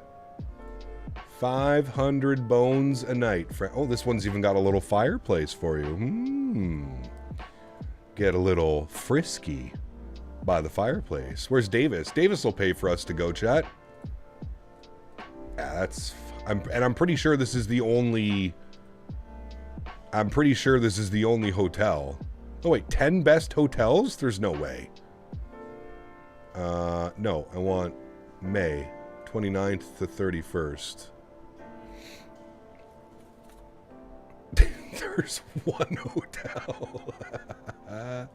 View more hotels. Okay, wait, hold on. Capital Suites, Iqaluit. How many hotels do they have? Well, they have 8 hotels. Okay. Well, maybe we could find a better price. The Frobisher Inn. That's the one we just looked at. Oh, they got a deal if you go through TripAdvisor. $360 a night. Nice. Contact for accommodations. Okay, so they don't even display. Discovery Hotel actually looks a little bit nicer. This looks a little bit more modern, if you will. Oh, God knows how much you're going to pay for that, though. Oh, yeah, this is bougie. This is probably going to be $600, $700, $800 a night. No questions asked. Yeah. Do we see prices? We're sorry this hotel is unavailable from TripAdvisor from May 29th. It's probably sold out how far in advance? Brother. Stay by the sea? Sure. None of these really have good ratings, to be honest with you. 4.2. Nanatak Bed and Breakfast? What does this look like? Is this just someone's, like, house? That's the only picture that they have? Okay. Oh, there's 11 restaurants, though. Well, look at shit. Maybe it is bigger than I thought it was. There's a shawarma? The fuck? Okay. Chat, maybe we need to go to Nunavut. That's what I'm learning right now. Oh. Maybe we just need to go up to Iqaluit. Are the winter rates any better? Probably not.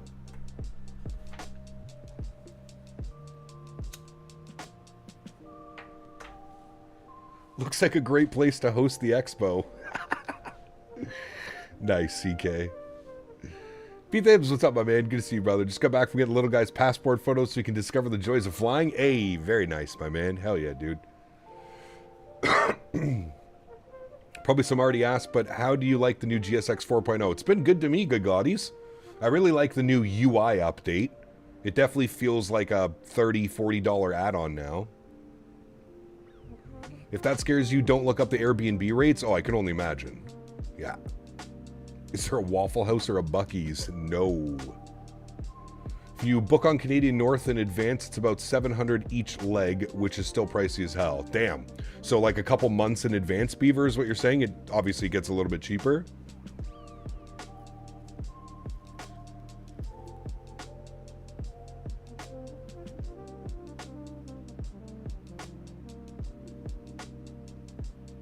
There has to be a Walmart around that area. Oh yeah, Walmart Supercenter daily driven.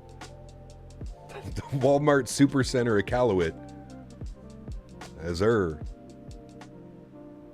The standard rate appears to be $675. Okay, that's not too bad. So they just really get you if you have to make like a last minute trip, Beaver. Is basically what you're saying. If you're looking like a week or two out, you're in trouble. When they announced Iqaluit for FS Expo 2027, that's right. Tim Hortons, I don't think there's any chain restaurants up there. I think everything is probably like privately, you know what I mean? I don't think there's any chain. There's no McDonald's. I don't think there's a Tim Hortons. If there is, Cody, it might be in the airport itself. Might be in the airport itself.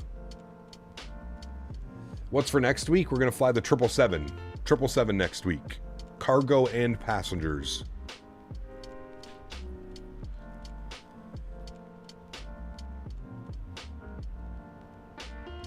What is the population? It's a good question. I don't know. Iqaluit population. What do we got? Iqaluit has an estimated population of approximately 86 to 8,700 residents as of 2026. Most recent official data from the 2021 Canadian census recorded the city's proper population at 7,429. Dude, my buddy lives up there. He has a satellite install and repair company up there. Should give him a ring. There's a Timmy's and a Booster Juice up there? Wait, are you serious? In the airport, Dan, or like just restaurants? Brother, booster juice is like $10 a booster juice in the city. I wonder how much. It's got to be $20, $25 for a booster juice. Tom.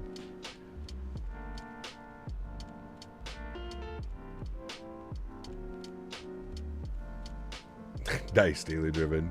Yeah, dude.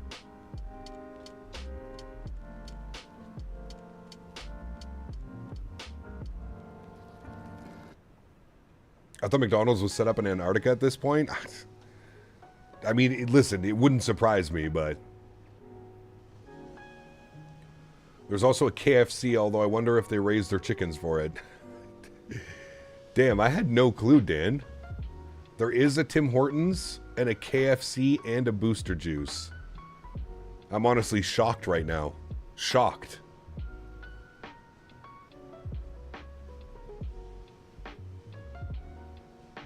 I think McDonald's has the furthest north is in Tromsø, Norway. Huh.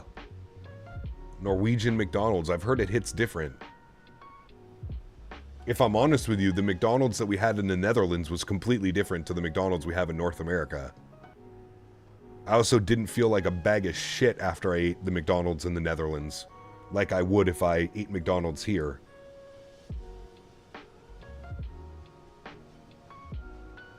They have a Pizza Hut too? Oh, okay, Dan. That's it. We're scheduling a holiday. Chat, who wants to come to Iqaluit? Maybe we can contact Canadian North and get them to give us like a party rate.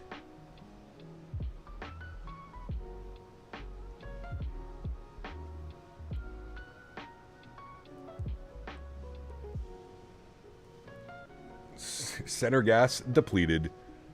I haven't gone inside the airplane. I'm assuming they're probably done as well. I had McDonald's in several parts of the world and it all tasted the same to me. Really? No, it definitely tasted different in the Netherlands. And they had all kinds of weird sauce. We got some frit sauce. Some frit sauce. It was nice. Kind of reminded me of like tartar sauce, but there was more dill in it. Chucker Jim, what's up, my man? Next week, the 777 will be awesome. I know you love this plane. We're going to hear the G90s. Yes, we are. Yes, we are. Cam Canada legit summer camp 2026. That's what I'm saying.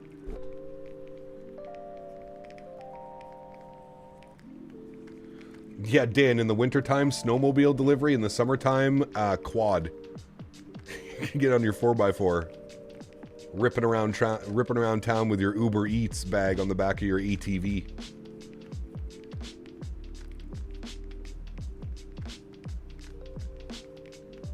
Yes, thank you, Daily Driven. I would agree with you on that one. Even North America, even Canadian McDonald's is... Ugh.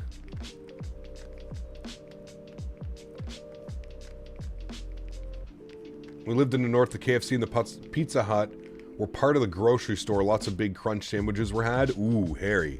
Hell yeah, dude. That's the best sandwich, to be honest with you. The best sandwich from KFC. Big crunch combo, baby. Although lately, if I've gone to KFC, which I think I went last year once. I haven't been to KFC in probably a year and a bit. The last time I went, I got their spicy signature sandwich. Quite nice. Like spicy mayo with sweet pickles on a chicken sandwich. I don't know what it is, dude. There's something about putting sweet, like pickles, butter pickles on a spicy chicken sandwich. It's like a match made in heaven.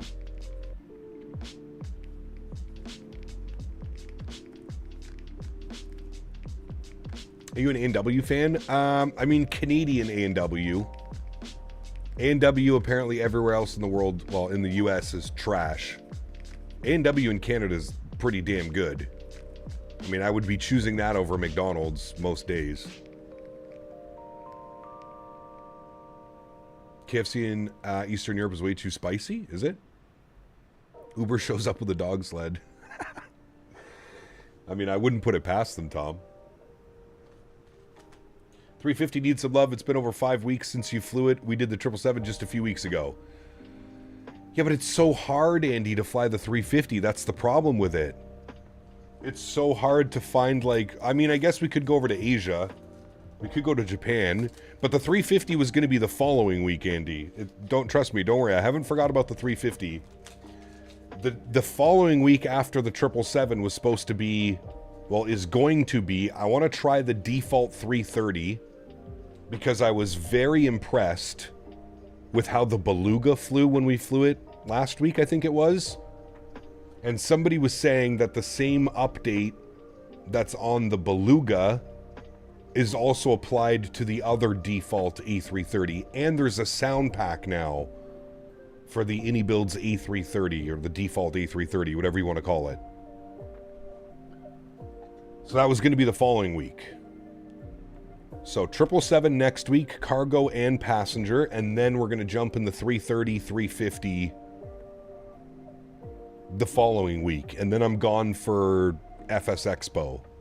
That'll take us all the way up to the Expo, I believe. When do I leave for the Expo?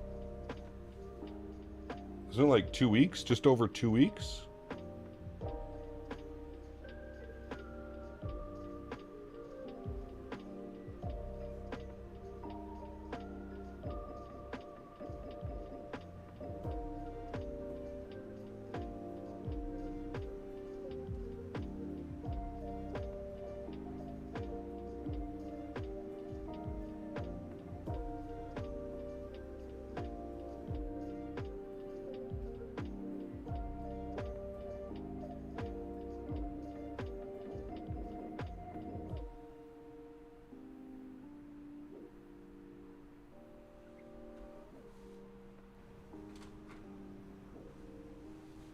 A350 Hong Kong Singapore, that was a good flight last week. How long is that one though?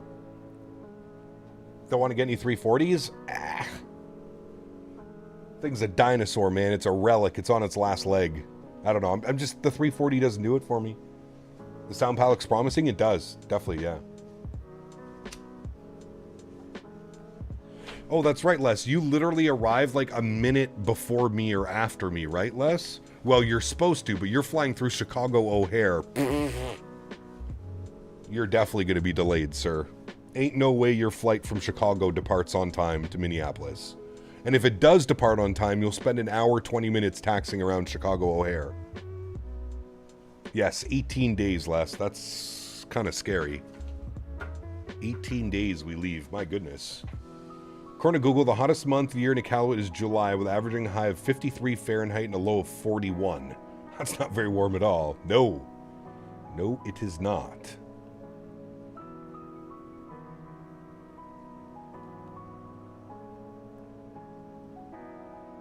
ACAP, love to see these kind of pop up.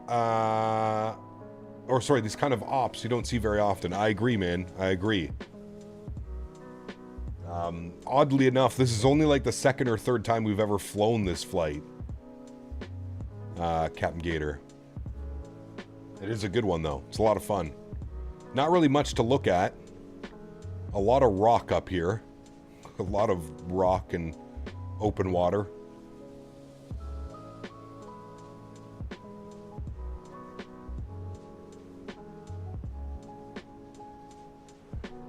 Girlfriend did a short 40-minute flight to ORD. The taxi into the gate was 25 minutes. Brother, it's... I don't even know how that airport functions, to be honest with you.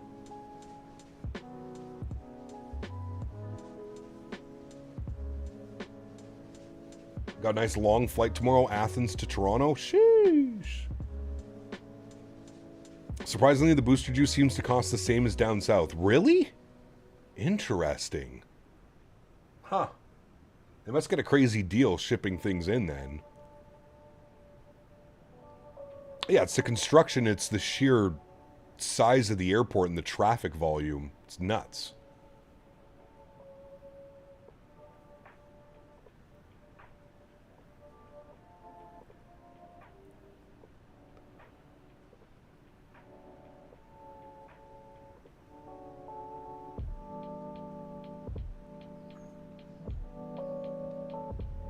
It was $10 for large, which is about right. Yeah, it is. I think it's like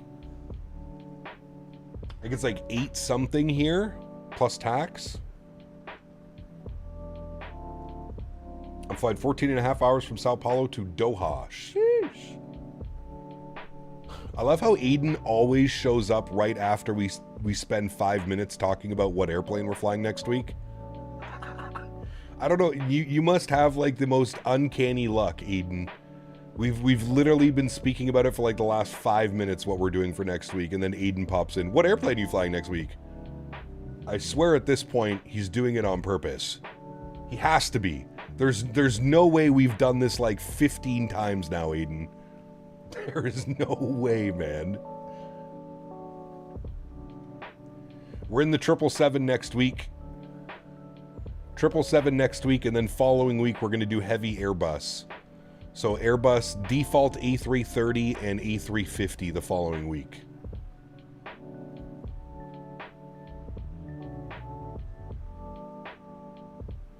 And then I leave for Expo Thursday morning. So we'll do a Wednesday afternoon stream. And I'm going to stream my flights to the Expo. So the day before I leave for the Expo, we're going to do our real world flights to the Expo. So we're going to do Ottawa, Toronto, Toronto, Minneapolis.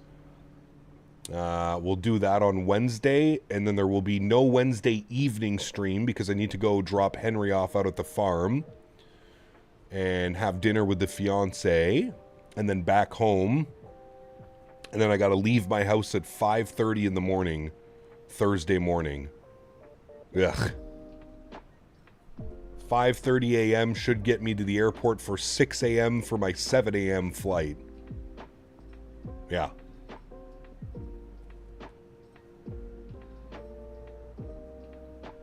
I know you're an airline guy, but the new FS Reborn Phenom 300 is a must-get. I've heard a lot of good things about it, Mayday. Yeah. A dark early flight? 7 a.m.? Yeah, the sun will probably be rising. Yeah, Ottawa, Toronto, Minneapolis. Yeah, and on the way home, it's Minneapolis, Montreal, Montreal, Ottawa. I'm debating if I want to do the full drive on Thursday or if I just want to leave on Wednesday and stop over in Fargo. Don't funny things happen in Fargo? I have to be at the airport for the crack of 6 p.m. I mean, listen, Tom, if I'm being honest with you, I much prefer those types of flights as well. Like when we went to Europe, dude, I didn't have to be at the airport till... Yeah, it was like 4:30 I showed up at the airport. 4:30 for a 6 p.m. flight. Then flew into Toronto, and then I literally got a sandwich and a bag of chips with Mr. Barry, and then we boarded our airplane. An $18 croissant sandwich. Fuck. Yeah, I don't know, Beaver. How long is the single drive, Beaver? We could meet at gate 12 and wave through the glass. Yes, we can, Mr. Les. Yes, we can. We'll do that, actually. Wait, what time's your flight, Les?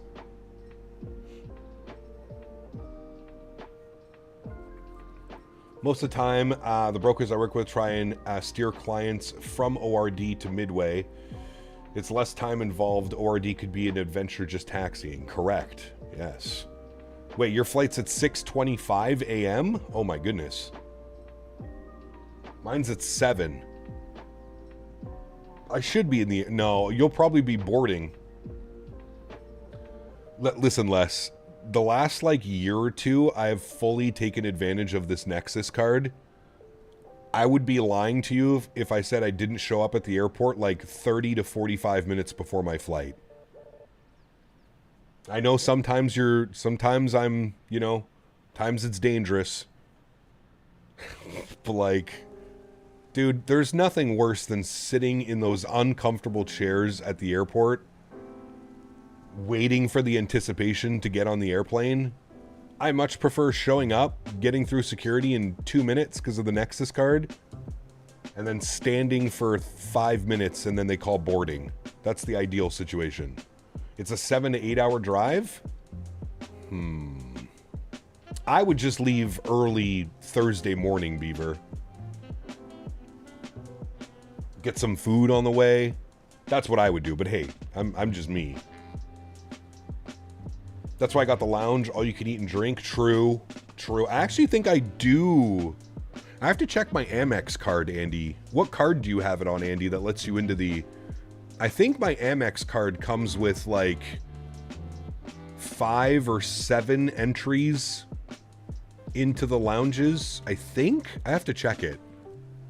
I know one of my cards does. It's either that one or my TD Aeroplan card. One of them gets me in to, like, 5 or 7 lounges a year. We had no time, Dan. As much as it would have been if we had like extra layover time, sure. But with my flight being delayed into Toronto, we almost missed the Amsterdam flight. The global entry here in SFO, no more kiosks. You walk through a line now, look up at the camera as you walk. They say your name as you walk up. Do you have anything to declare? Huh, interesting.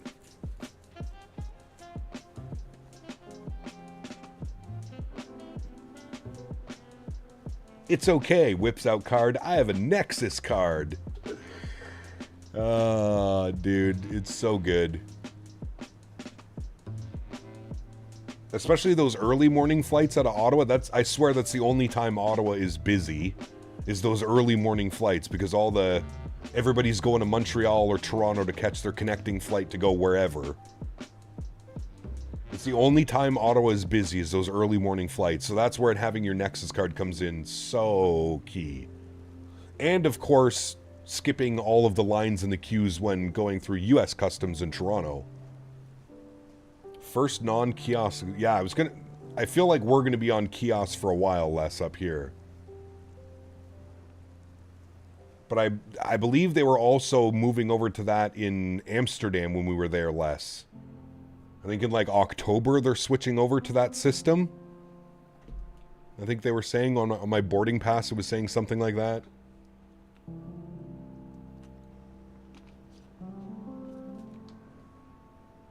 Will my equality card get me into the lounge? Yes.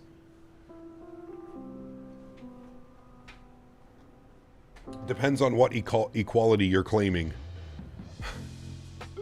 Was in Amsterdam 2 months on business. Seems like my nephew terrorized a bunch of YouTube streamers with my account while I was gone.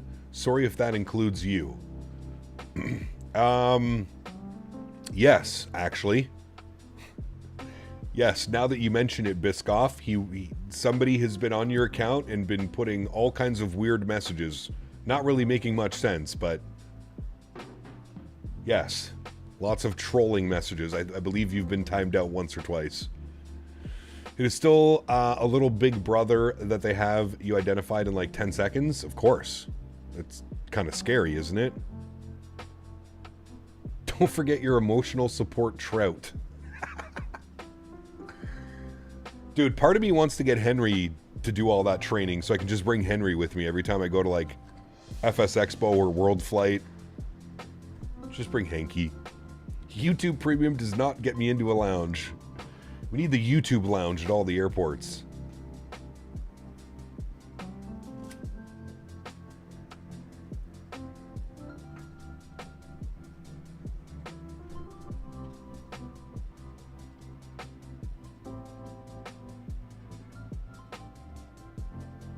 Dan got pulled into second questioning less again. Every time I travel with Dan, he always gets pulled over for... Every time, dude. I walk through, I scan my Nexus card, they take my picture at the kiosk, I go and hand it to the guy. Have a good day, sir. Dan goes through, immediately gets sent over.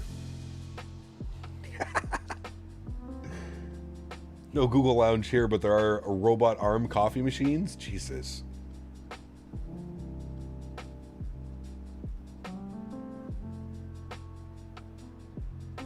How are my crops on farm? Dude, I haven't played Farming Sim in forever. Or you mean IRL? There's no crops IRL at the farm. It's for horses. Lots of pasture and useless Nexus card. Just give me permission to keep asking me questions. I feel bad for Dan now, man. Having your Nexus card is supposed to be like a fast track experience. Every single time I've flown with Dan and he's used his Nexus card, he has been pulled into... The only time, Dan, that you have not is when we flew back from the expo in Vegas.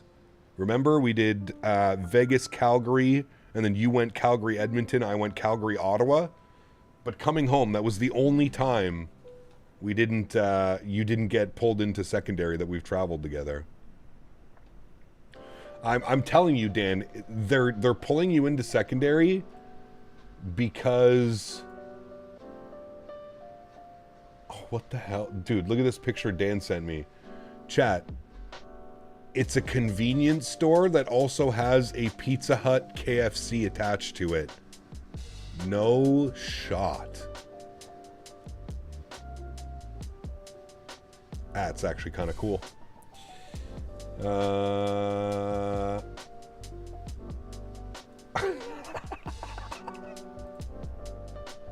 Dude.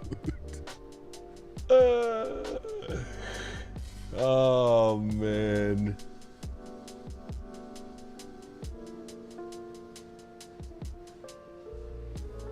Chat, we're ready to go.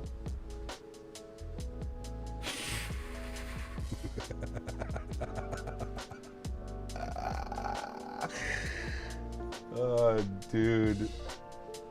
It would not surprise me if I saw this in my lifetime at some point, to be honest with you. That would not surprise me one bit, man.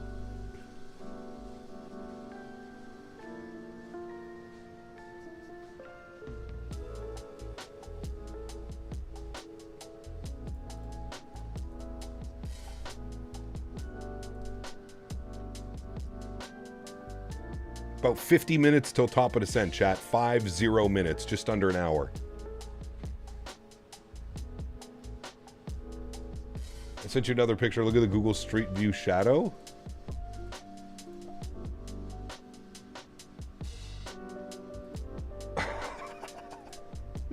That's actually hilarious. It's just some dude walking with the camera on his back.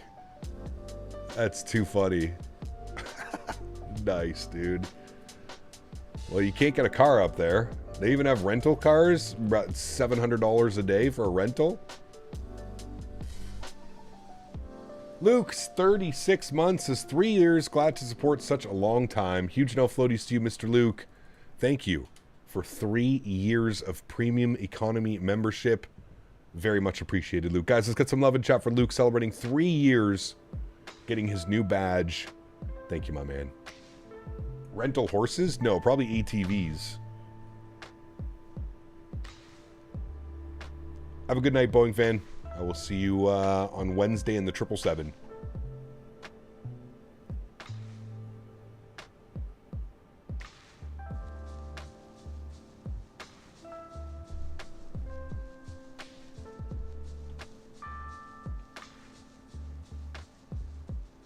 Stored at Pizza Hut for lunch to watch a Canadian F1 Grand Prix? Yeah, I don't... Dude. I can't... Like, it's got to be raining like crazy, right, Isaac, for the Grand Prix? That's got to be a piss off. The weather all week was so nice, and then it's Sunday of the F1 race, and it's terrible weather.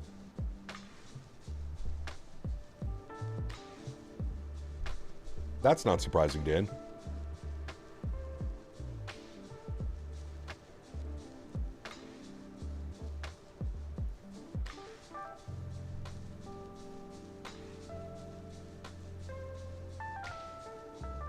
Anyone have any issues with vPilot not working? I've had several times contact them, but I can't hear anyone, and they can't hear me.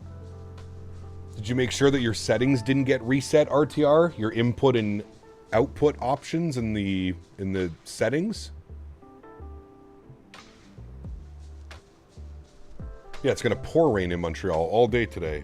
I'm pretty sure. What time does the race start?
Race starts at 4 p.m. It might not be raining by then, because it's not raining here now. Actually, you know what? It might open up by 4 p.m. It actually looks like it will. The track's going to be wet, but it doesn't look like much rain at 4 p.m. for Montreal, at least. It might get a little bit of rain. How long does the F1 race usually take? 2 hours? 3 hours? 2 hours, right?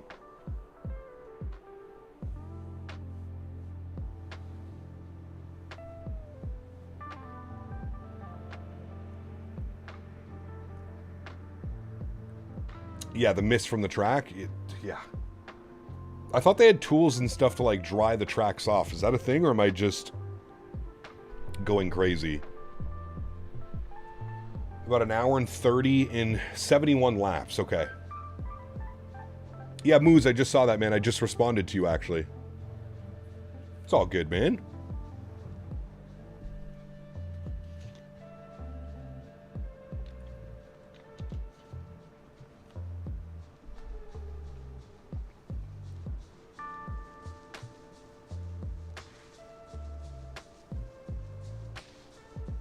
Yeah, I thought they had, like, heated tracks or, like, I don't know.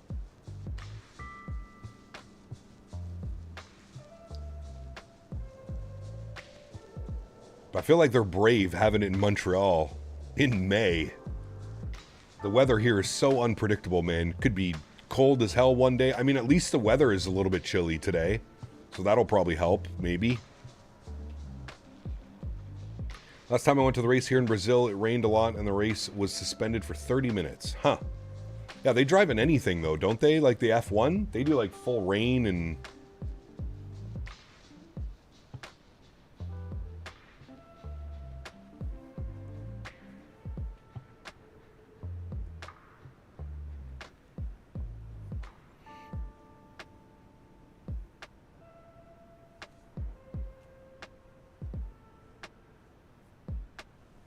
Chat 2 seconds.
Lemon Wolf, what's up, man? Good to see you, dude. I had to get a protein bar. I was getting hungry.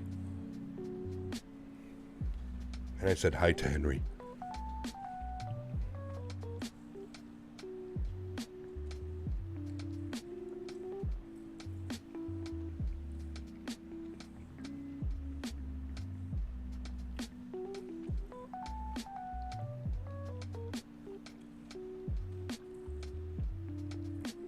Right, CK?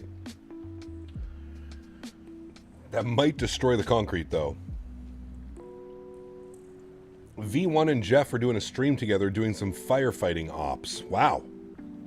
I didn't have that on my bingo card. That's pretty cool. Are they live right now?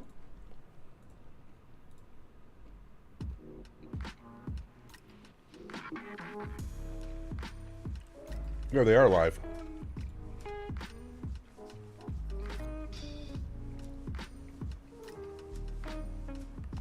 Wait, what?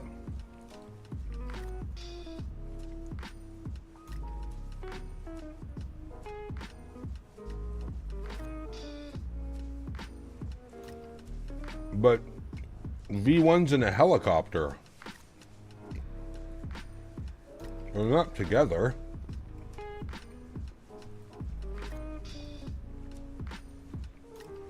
V1's in a helicopter and Jeff is in a 747.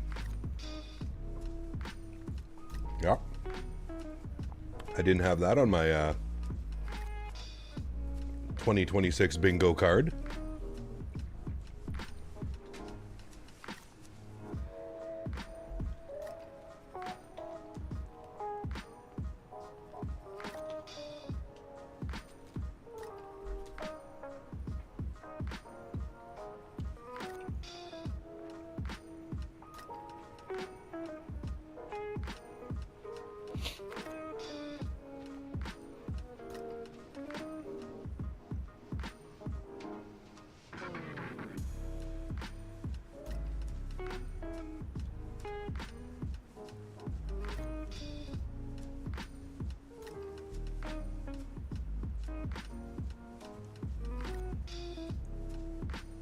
Yes, Infuse, the 3-hour flight.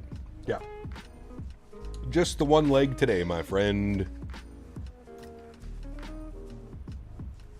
Let me see if actually I can... I don't know how long they plan on streaming for. Usually Jeff does like 2 or 3 hours. Let's see if I can... Oh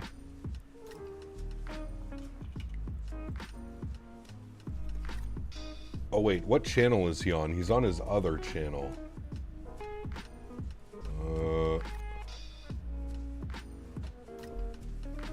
Man, where is it? There he is. Let me see if it allows me. Copy.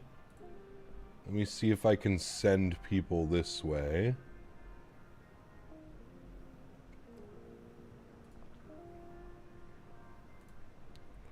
Redirect. Wait, does it let me? Oh, it does. Okay, cool. All right, so we'll try that redirect feature. When we land, if they're still streaming, we will we'll redirect our channel over there. Given the Flight Factor 7.5 and X-Plane 12, nice. Enjoy, man. Enjoy, brother. It's a solid airplane. Used to have a lot of crashing problems with that, like the sim would crash flying that airplane a lot, though. The 7.5 and the 7.6, for whatever reason, never played happy with each other. About 45 minutes till top of descent. We are looking, yeah, we're about 40. It's saying 1856 Zulu. Yeah, 40 minutes.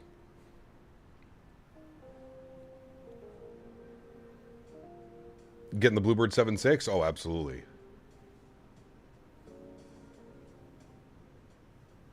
Chat, does the GFX activation code take a little bit to get sent? I bought it and I haven't gotten it yet. You check your spam folder, Dill?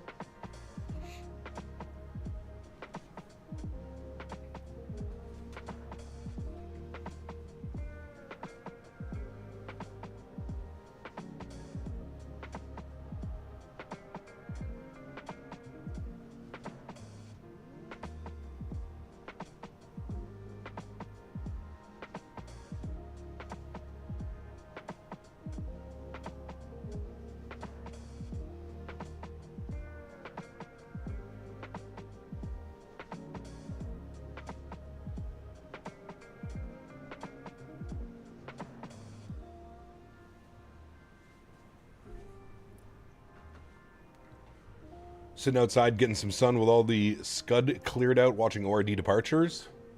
That weather is making its way to me, Tom. It's not raining anymore outside. I can confirm that. Smells like everyone's got grills going. Well, of course. Especially now if it's the sun's out. Sun's out, guns out.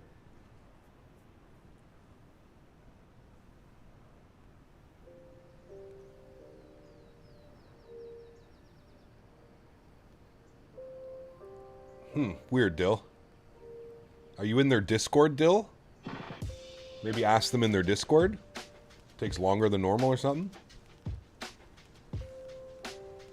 Not like tomorrow's Memorial Day or anything. Exactly.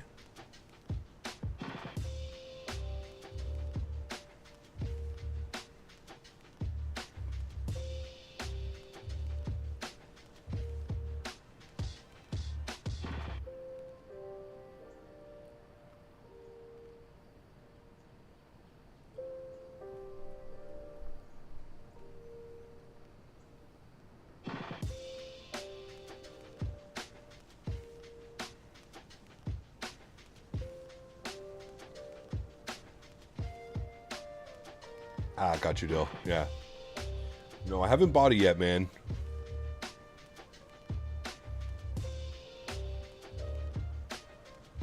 It's gonna rain for you tomorrow, Memorial Day? Ah. You gotta grill today, then. No excuses. Grill it up today.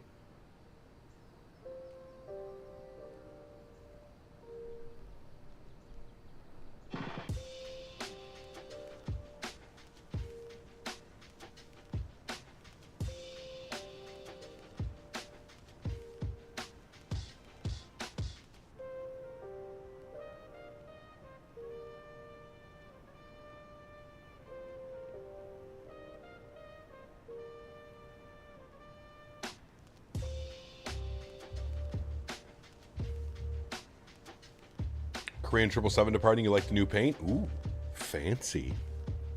You get some cool traffic out of ORD, that's for sure.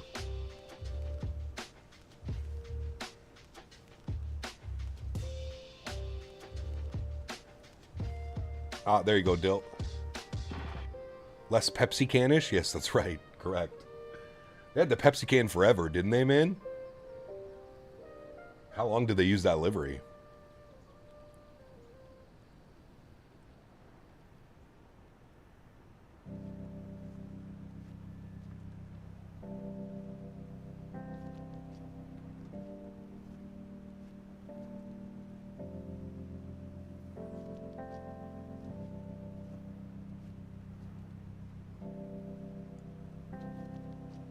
Where is landing and different gate? I'm still very confused by this question, Ariel.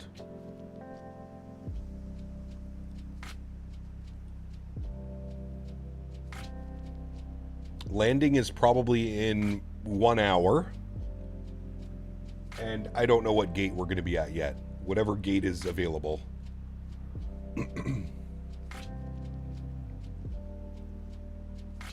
I did pick up a GSX profile, so we should see walking passengers. It said it only works with 2020, but most work with 2024 too, so we'll see.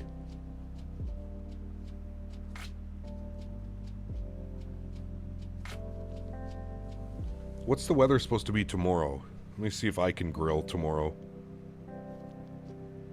I might go pick up some chicken thighs and do some jerk chicken. 22 and sunny tomorrow. Oh shit. That seems like some grilling weather.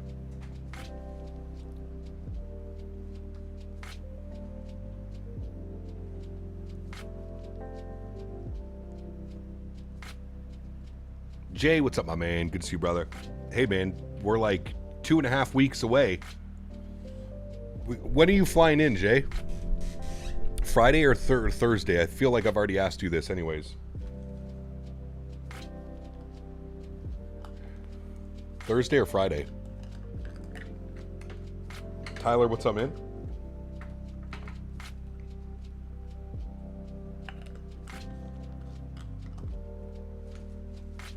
We gotta find some good food. You fly in Thursday? Perfect. My man. Alright, I'm gonna set up the FS Expo Discord this week. So make sure if you're going to the expo, you send myself or Dan a DM, and we'll get you added to the role in Discord. And then we can all coordinate what we want to eat, where we want to go, what we want to stretch on. Cap, I have a small, medium-sized grill that I haven't used. Is grilling difficult to get into? Is it a charcoal grill or a gas grill? Charcoal is a little bit more difficult.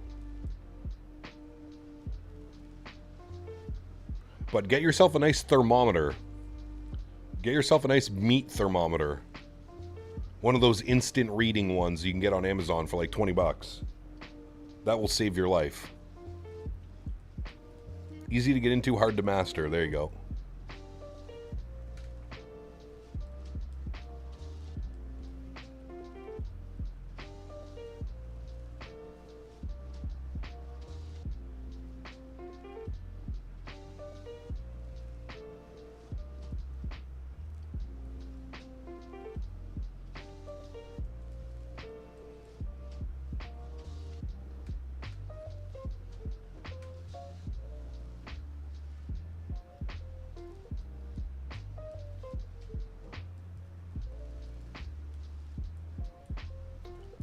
Marinate chicken in white vinegar, soy sauce, a little bit of sesame oil, onion, fresh chopped garlic, and ginger, and some brown sugar. Marinate for 24 hours, and then slow grill over low temp. Yep. I'll take some of that, please.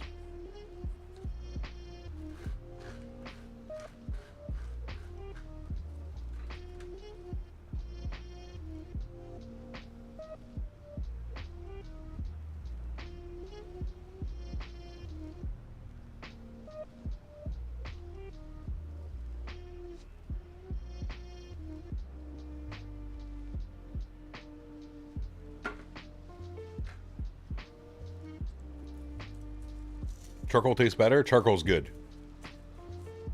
Yeah, you'll get a hang of it. Like I said, get yourself a nice little thermometer.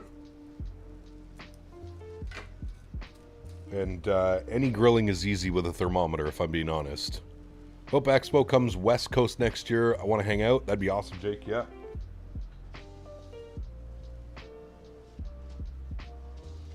Like I've been saying, I could see it going back to Vegas next year.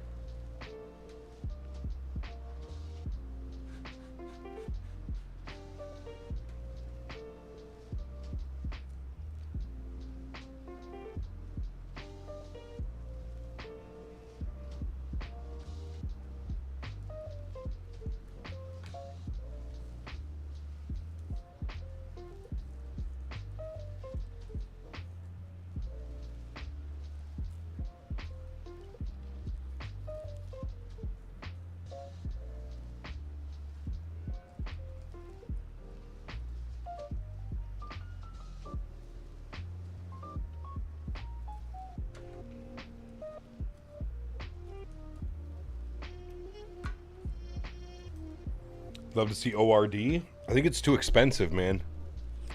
I think Chicago's too expensive. San Diego as well. San Diego would be incredible. Craig, I think it would just be too expensive, man. Anything California, it's just gonna inflate the price of the expo by, fuck, probably exponentially.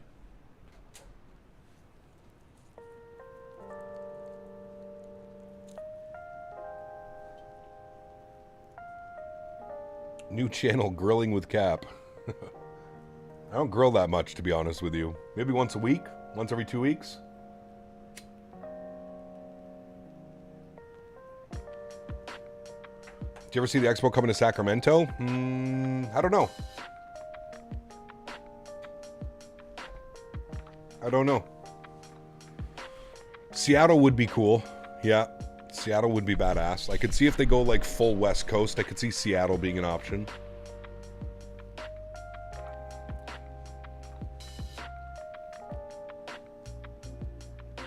We love stretchables. Yes, we do. All right, where are we, chat? We are way north. We're 200 miles from top of descent. So top of descent's probably going to be like somewhere over this, whatever passage this is. What are the winds doing? We still got same winds. I'm still showing 150 at 7, but we're going to leave this here for a second because that ATIS is an hour and a half old. Might get an updated ATIS. Expo in New York? Right. $700 for a weekend ticket. It's the only way they'd be able to pull that one off.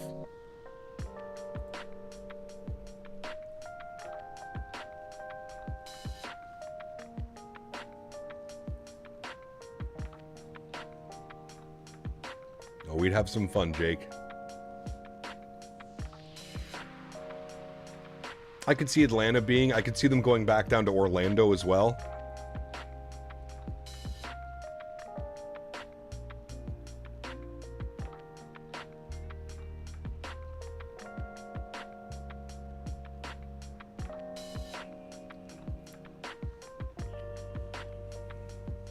Grilled veggies? Yep. I like grilled veggies. Was it last year in Vegas? No, it was Providence.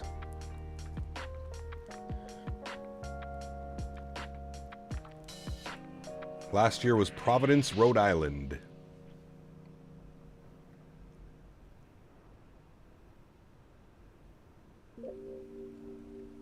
San Diego would be badass, but I just think it's too expensive, man.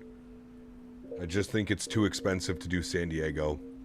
I feel like the only reason they did San Diego was because of during COVID.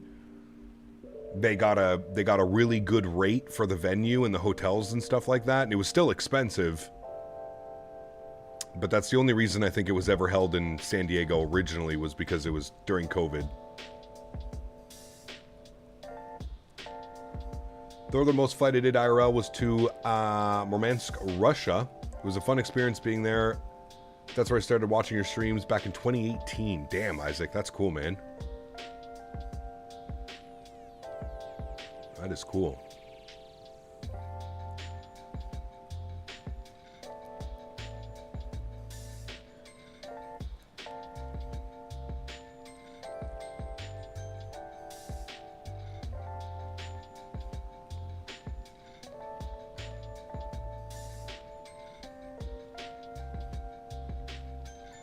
Yeah, FS Expo Toronto would be badass, man. Toronto or Montreal, I think, would be an incredible venue. Even Ottawa, dude. I mean, Ottawa, we have that massive venue now, the EY Center it's called, and it's right beside the airport. That it would be an amazing location for an expo. I just don't know how many people would come up to Canada. I know it's Flight Sim Expo, but I feel like you'd be surprised at how many people don't have passports and stuff to travel internationally.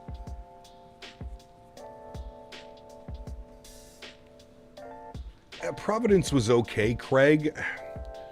My gripe with Providence is it was very expensive and there really wasn't a lot to do. Other than the expo itself and eating food, like seafood, there wasn't really much to do. Buffalo could be a fun option. Very easy for the Canadian neighbors. Hell, I might even drive if it was in Buffalo, Andy. I know you would, probably. I'm out, need to walk to my gate, might join online if there's good internet. Sounds good, Les. Have a good flight, man.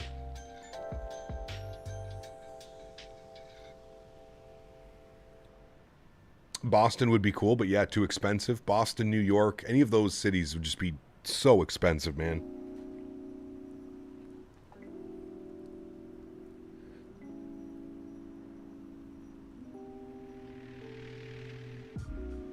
Ah, there you go, Craig. Okay, that makes sense. Well, that's the beauty of Vegas, right? Is I don't think there was a single day when we were in Vegas where we weren't doing something. Between the expo, the Grand Canyon, sightseeing.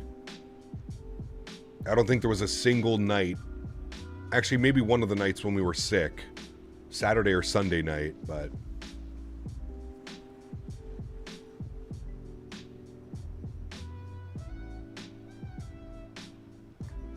Why would they choose San Diego during COVID? Good rate makes sense, but our COVID rules in Cali were so bad. Well, that's probably why as well. They were very laxed. You are correct, Jake. Coming from Canada, where you weren't even allowed to like leave your house past a certain time at night during COVID, and they had like all the interprovincial bridges and connections all shut down. Like you couldn't travel from Quebec to Ontario without being... You had to have an actual reason for traveling. You weren't just allowed to travel any longer. To then going to California, where everything's open, masks are not a requirement, a suggestion.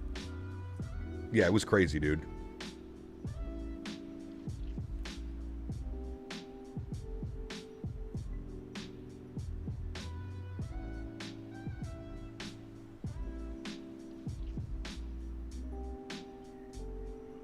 Isaac, some of the apps are a little bit wonky, aren't they?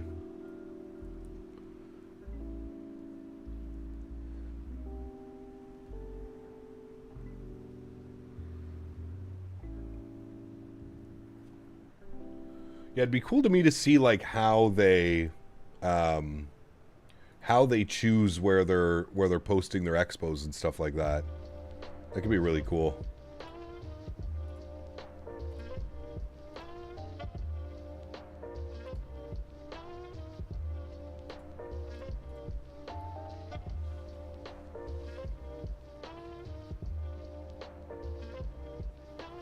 How fast time goes. COVID was already 6 years ago. Yeah, it's wild, man.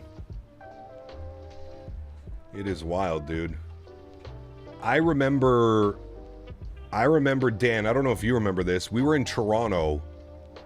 We were leaving, like, I think it was like the day before, or it was the day after we left Toronto. And that's when, like, they started stopping flights. It was pretty wild. How far till top of descent? 155 miles. And or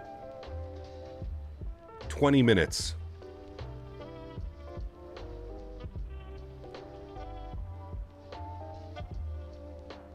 Yeah, right, P-Thibs? I'm so excited for the new season. Season 5 coming out soon.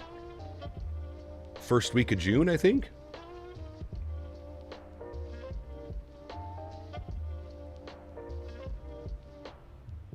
Yeah, it's true, Burner. Yeah.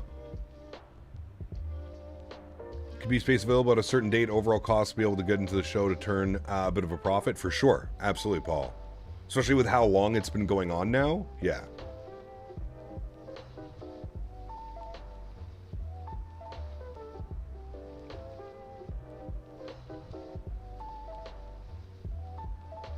Chibougamau is in Quebec. Yes, northern Quebec.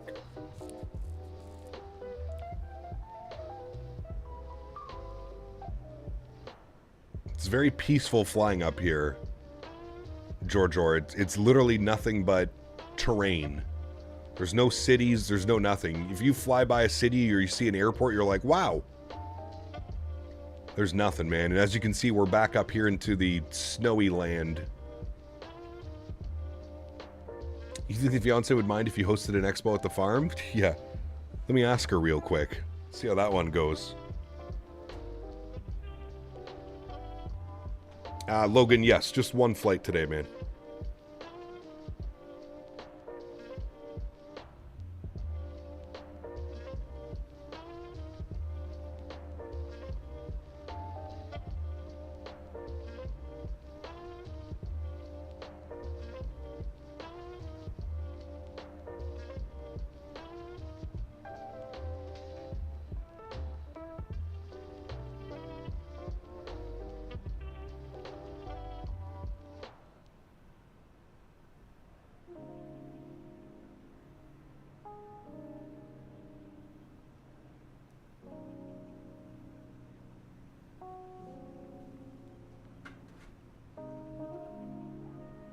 They're strict here in Cali. Most restaurants wouldn't let me eat indoors without showing proof of jab. Needless to say, I didn't eat inside a lot of restaurants. Huh. No, when I was there, dude, it was basically pandemonium. Obviously, you had to have your COVID shot to travel. So to get in from Canada to the US and then back from the US to Canada. And you had to do a COVID test. I had to drive to the airport with Thrustmaster the day before we flew out to get a test done.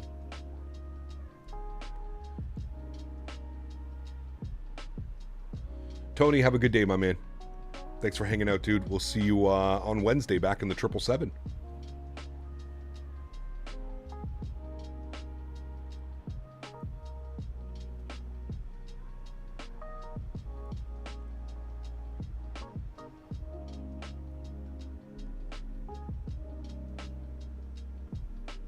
Yeah, it was brutal, Paul.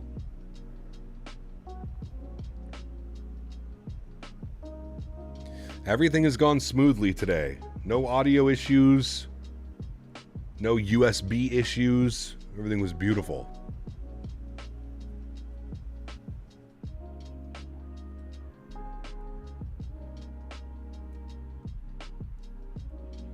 I would agree, mofo. Yeah. Yes, sir. Yesterday was a nightmare, brother. Between the power outage, the USB not working properly, the audio issues with the mixer. Fuck, dude. I'm genuinely shocked that we actually were able to finish yesterday's flights. Yup, P-Thibs. Yes, sir. It's about a school now. I may actually have to be able to watch your weekday streams. Nice. Very good, Logan. What was it that I figured out? No clue, man. Oh, yes, the USB problem was the FMC. I don't know why. The FMC was giving it. It didn't do it today. But it was the FMC that was causing the USB fault in the device manager. It was the Cockpit Master FMC. But it's not doing it anymore, so...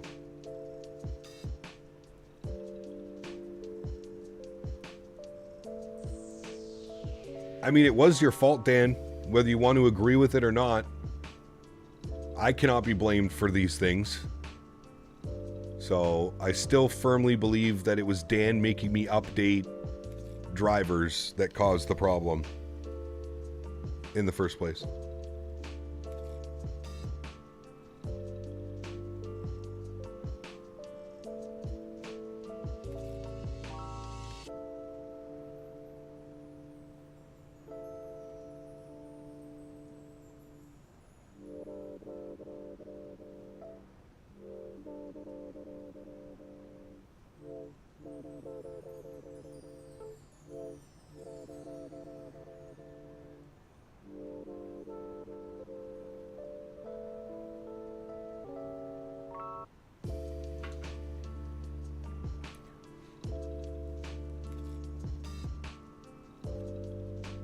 We're about to, I don't know what this place is called. Whatever.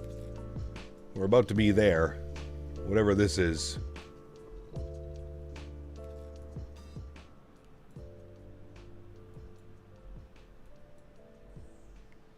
Look at how absolutely massive that land of water is. The Hudson Bay. Look at that thing, man. That's insane. Got all squared away with GFX? Nice. Very good. Did it just take a while to send it, Dill, or did you have to, like, get support from their Discord? Should we start on their service from Newark to Madeira and Newark to Nuke soon in the United Max? Nice. We've done the Newark to Nuke. Actually, we've done both of those, Aiden. We've done Newark to Nuke, and we've done Newark to Madeira.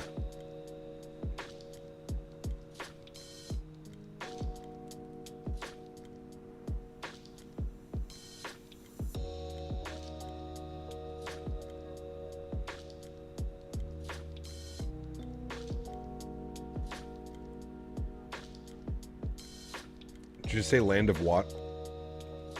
Roll the tapes, Tom. I don't know. Did I say that? God knows, sir. It's Sunday. Leave me alone. It's God's day.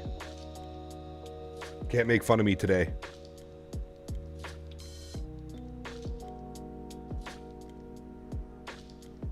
I got a support, and they were going on with sending a download after purchasing at the moment, but they're looking into it. We're great. Perfect. Confirmed. Shabugamo when we get the Q400. When we get the Q400, we're going to we'll fly up to Shabugamo. I don't know what airline flies into there. Air Quebec? I don't think they have 400s. I think they have 300s.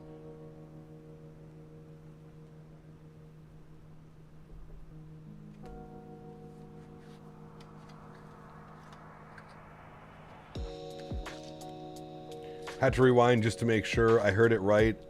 Nice. I said land of water. Look at all this land of water. Yeah, there you go. Perfect. Precisely what I meant to say.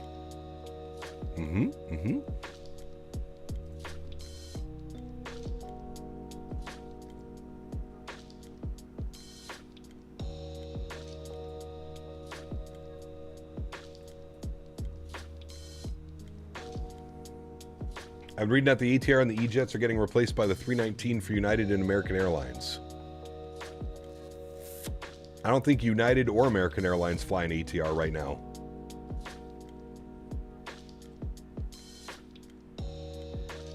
Is that similar to Bacon of the West? Oh, dude. I'm so dumb, man.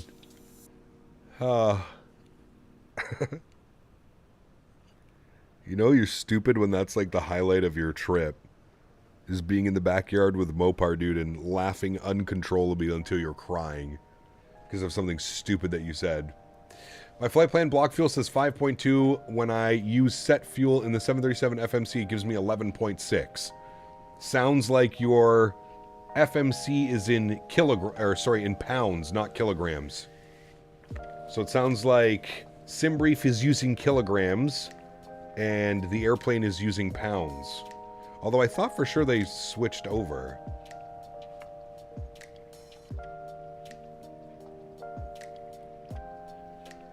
This would be better with bacon. West!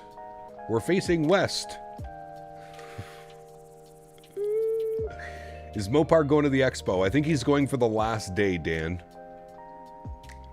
I believe he is going for Sunday, Monday.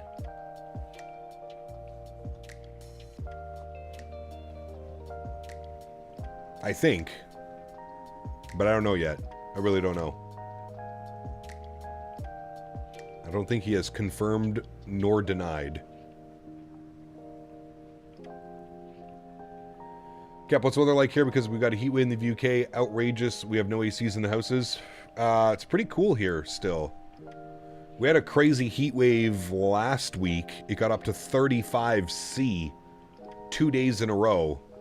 And then the next day it was 11 C. Canada.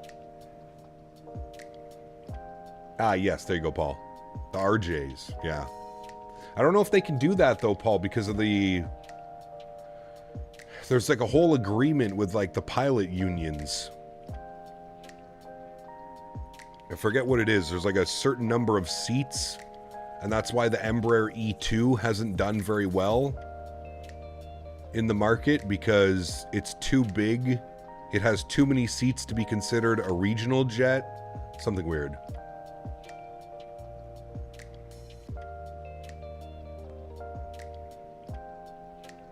I think CST is, Dan. I think CST has a 3D printer and does a lot of 3D printing and stuff.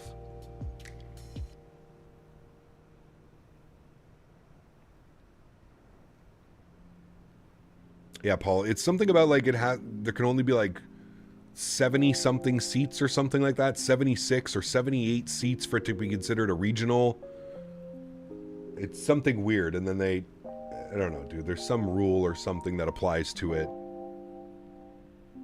Last time I flew a CRJ, I'm pretty sure something fell off the plane while taxiing. I'm ready for them to be retired. You know what, actually, George, the last time I flew on an RJ, it was a newer RJ. I flew from Ottawa to Montreal. And it was nice. I gotta say, for an RJ, it was one of my better RJ experiences. I'm just so happy that Air Canada and Jazz don't have the CRJ 200 anymore. That thing was, oh my lord, dude. No, I don't think Jazz has any 550s. I think they all have 900s. It was an RJ 900, a newer one. That's the one where the flight attendant recognized me when I walked onto the airplane. He was like, "Hi, Captain Canada," and I almost shit myself. It's like, who? How do you know? What? Who? Scared me. Thought I was getting trolled.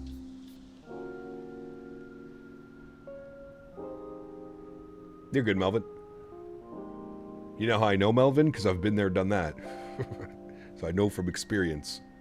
Good thing you caught that before you started. Well, actually, I guess it's technically the same. Have you heard of United's new CRJ 450? I have not, no. Yeah, for a slight moment, Shaft, I was like, wow. But he was super cool, man. He watches the streams. And that's actually how I knew that the airplane was new. He's like, "I know you don't like the RJ, but at least you're in a new one today." And I was like, "Oh, is it new?" And he's like, "Yeah, it was delivered like a month ago." I was like, "Oh, shit." Was it Davis in a dress? No, it was not.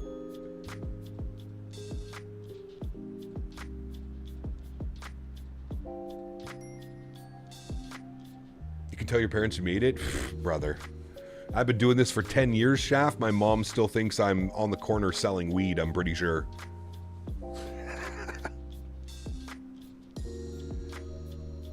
Bought a car, bought property.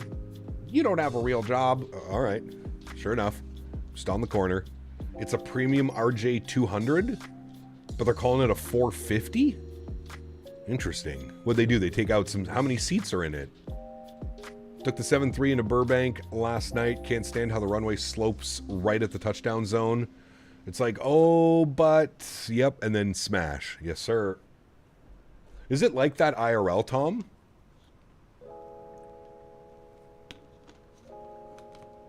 Yeah, Dill. Downtown Ottawa, baby. 40 seats. Interesting. What does the RJ200 usually have?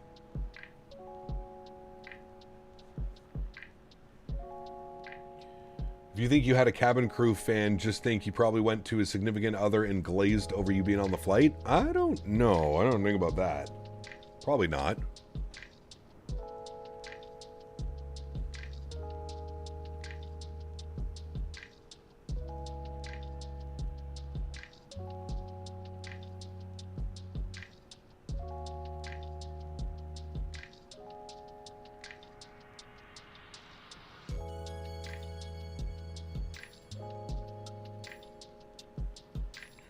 All right, chat, we're 40 miles till top of descent. Is the weather updated at all?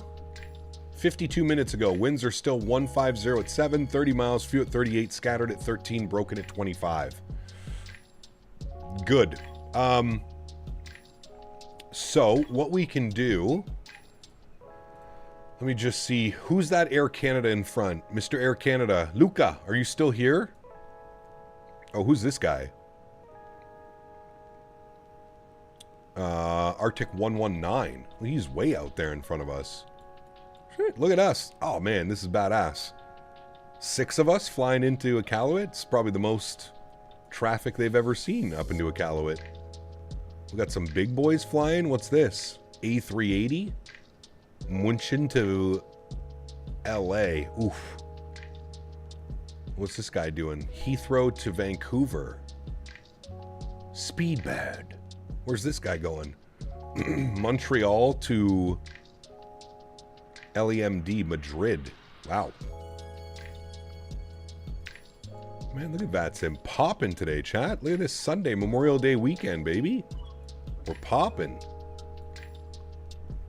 All right, we got decent separation. What I think we should do, what's this guy doing? He's at 8,000 feet. What I suggest to do, Mr. Luca, if you're here, once I reach landfall, I'm just going to go direct to Cirque. I'm not going to fly to the airfield and then do something. I think we should all do that. Maybe like right where the Air Canada is, Air Canada 505, we should all proceed direct to Cirque so that we can just jump on the arrival down and in. We don't all fly out to the VOR and then back out and then in around. I say we just go direct Cirque, right about where he is, just after landfall. Proceed direct Cirque and then down and in. ATC would probably have us do the same thing. The CRJ-450 transformed the notoriously cramped 50-seat all-economy RJ-200 into a spacious premium 41-seat jet. Huh. Well, that's one way to keep the airplane alive, to be honest with you. Because I think we can all agree. I mean, hear me out though. I've never flown on an Embraer 145. I've heard Embraer 145s are equally as bad as the RJ200. Has anybody ever flown on both?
All right, back inside, friends.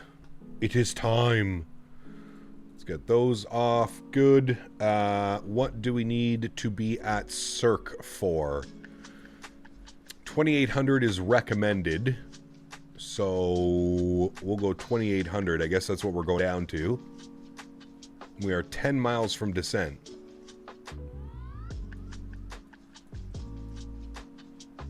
Actually, I'm gonna like go 5,000 initially and see where we're at from there.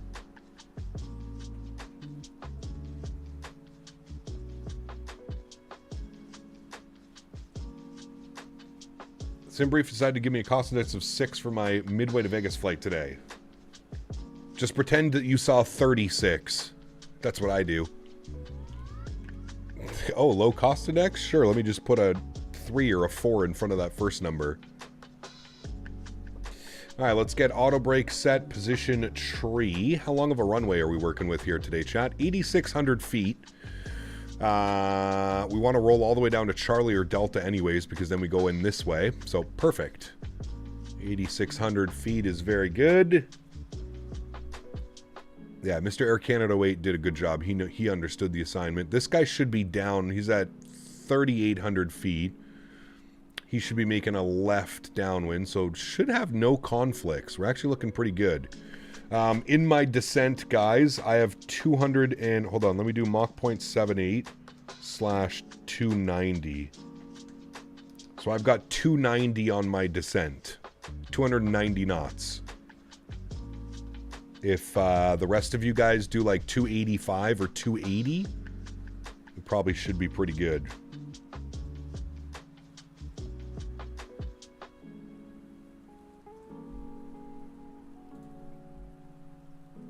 All right, let's get our front course in 161. Go this way. 161 on the front course. I can't believe we got that right away. 161 on this guy. Very good. The barrow pressure, we're looking at 30-20 and minimums of 360. So, 30-20. All right. Doesn't like that. 30-20. Good. And barrow minimums. We have a couple options. We're actually LNAV, VNAV. We're not LPV. Wait, can we be LPV, chat? I think we can be, right? But let's just go with LNAV, VNAV. 688. 688.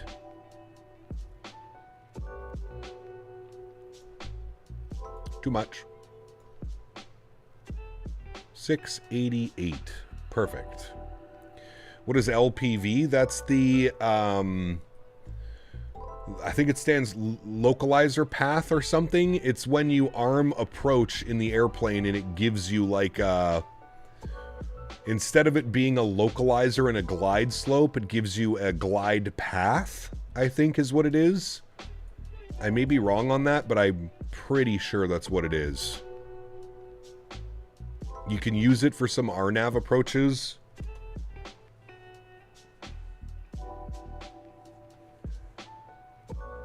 Localized performance with vertical guidance. There you go. That's the one. We went over this recently when we flew an RNAV approach. It's a simplified ILS. It's not yes. It's more of like a guidance thing. It's not really an ILS.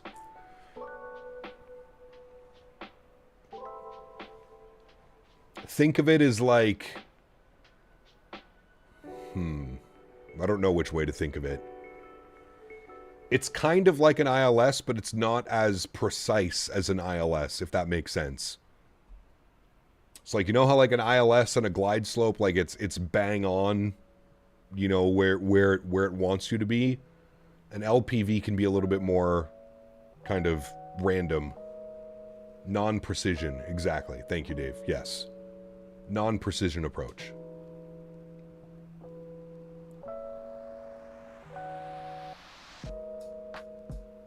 Use a GPS position to make fake glide paths. Correct. Yes. Integrated approach navigation.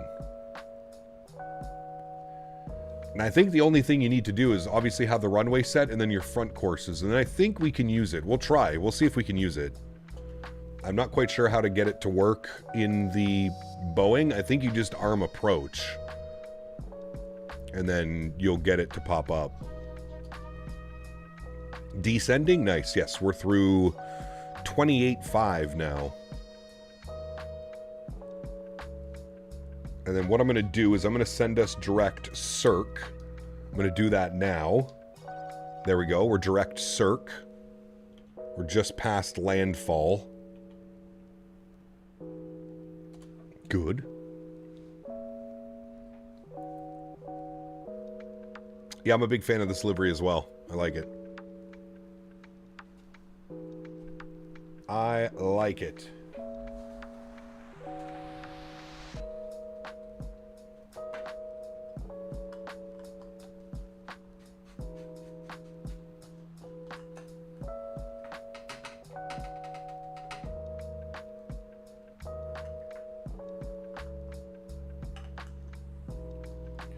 Do the glide path option enabled in the settings? I think so, Dave. I've got it working on this airplane before. Like we've done those approaches before.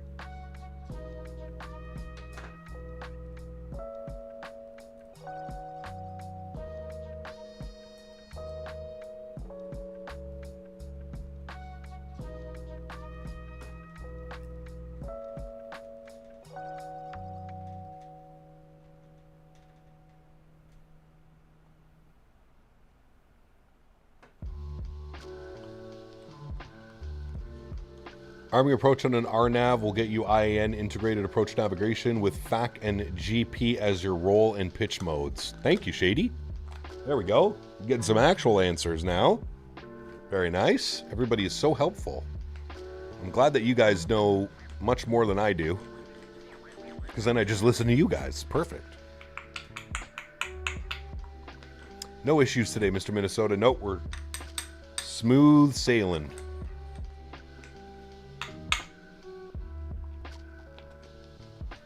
Knock on wood. It's an aircraft option and not all NGs have it. Ah, okay.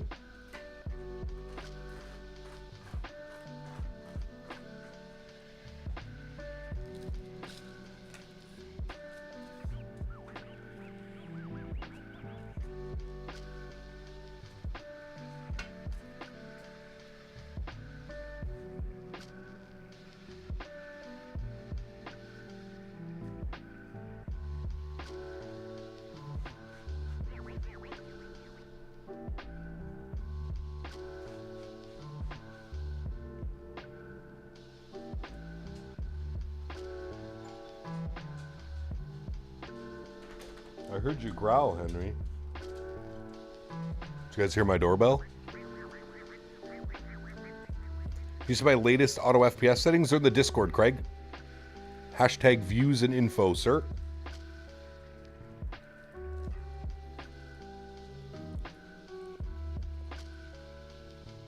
Or would you prefer to see them here? Have you seen JetCard? I've seen a couple streamers using it recently, yeah. I don't know, not really my thing. I don't really fly corporate stuff. I don't really fly biz jets. Maybe if I get into some biz jets, it could be fun.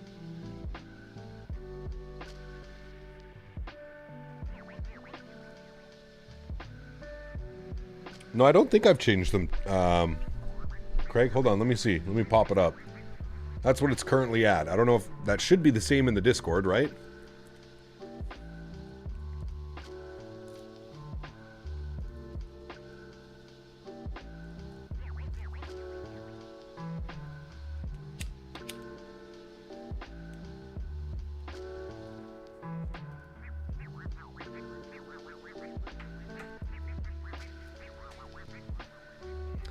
David Coates, what's up, man? Thanks for coming to hang out. Hope you're having a good day, man. The NG is capable of doing LPV minimums, low performance, and vertical guidance. However, the airline itself needs approval. Ah, there you go. That makes sense. All right, through 18,000, standard barrel, 30-20. Beautiful. Spent 13 years of my life on this thing? Damn, dude. That's impressive, butter. That's impressive. You probably know this thing inside and out. Not like us fake pilots. I love fucking with people that I meet for like the first time. They're like, "So, what do you do for a living?" I play a fake pilot on the internet. You should see the look on their face. It's quite fun. I usually have a good time with it. No, seriously, what do you do? No, seriously, that's what I do. I put on a pilot uniform that's a t-shirt, and then I sit in front of my PC and camera, and I fly all over the world. It's the best, dude. It's the best. Wait, you're a fake pilot? Perchance. Perchance.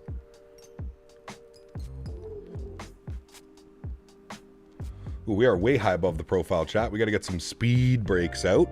Slower on down there, Betty. Monsieur Jarvis, 40 months. Thank you very much, my man. Appreciate you, buddy. Huge no floaties to you, sir. Thank you, brother. Don't make me pull out my real-world sim pilot cert. Exactly. Don't sell yourself short. You're a real-world sim pilot. That's right. That's right. You're the realest fake pilot I know. Sheesh. So where do you feel like this fake pilot job might turn into a career? Mom. Yeah, exactly. Don't worry, I still get that question asked.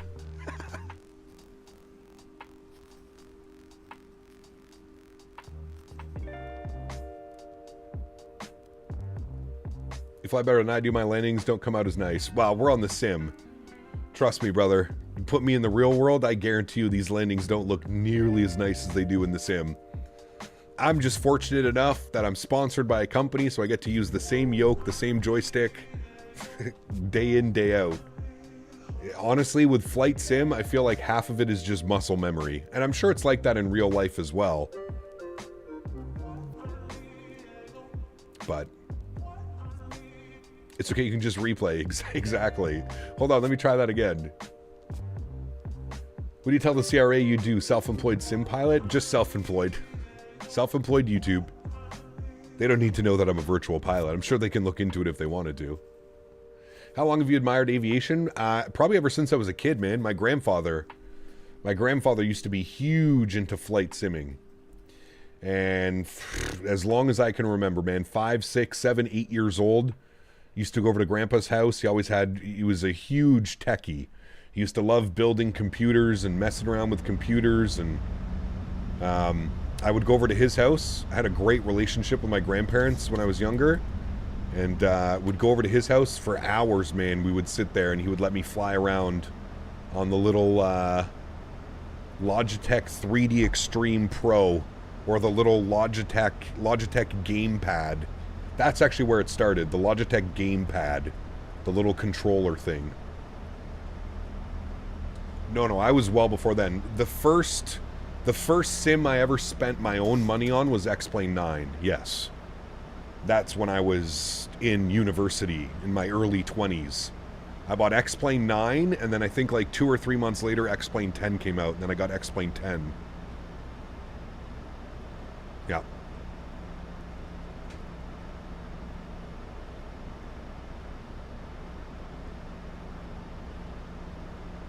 Hey Cap, I'm going to be recording a flight from Chicago to Keflavik, Iceland in the Iceland Air iFly Maximus. Nice. Enjoy. Love how it auto-corrected to Maximus. FYI, I just downloaded Long Beach and it was updated today, and the notes include added GSX profile. Yes, Steven, the developer actually reached out to me yesterday and thanked me for flying into the scenery, and also thanked me for keeping it real about the GSX profile, and they very graciously explained some of the issues that they were having with the GSX profile. But they promised me that a GSX profile would be coming out, so I told them I would fly back in the next week or two. We'll have to fly back to Long Beach with the proper GSX profile so we can really take it on in. First sim was FS 2004, using the arrow keys to control the airplane on an old laptop. Shit. The good old days, man.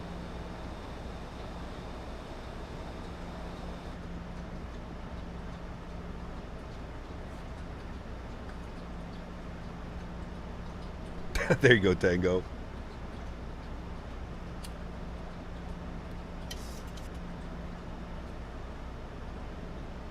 Now you're good, Steven. You're good, my man. Welcome in. What's a short route you would suggest to fly? In Canada, in the U.S., where do you want to fly? That's the big one. Where do you want to go flying, my man? Is there a CTAF frequency for this airport? Dot CTAF CY FB. Where are we? FB? Yeah, CYFB. There is 122.2. Look at that. 122.2. Well, a short flight. Well, it depends, man. You probably want to fly somewhere where you have scenery and stuff, right? Tallinn and Helsinki. That's a good one. God, dude, that thing scares me every single time. Wilfred, thank you for the 11 or 12 euro donation. 10th super message on stream. Huge. No floaties to you, my friend. Thank you, Wilfred. You scared me, but that's okay. Thank you, my friend. Appreciate you, dude. All right, flap 30, 138 on the V-app. Beautiful.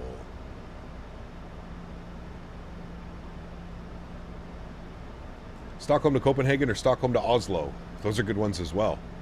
All right, 22.2. I'm over on CTAF frequency now. I can't believe there's CTAF frequency for this airport. I'd like to remind some of you of where we are right now. We're literally in the middle of nowhere, chat. Literally in the middle of nowhere. Tom's behind us. Joe's behind him. Looks like we got 2 airplanes safely down on the ground. Did that Air Canada land? Is that Air Canada? Yeah, that's Air Canada. Okay, Air Canada's down. Very nice. Very nice.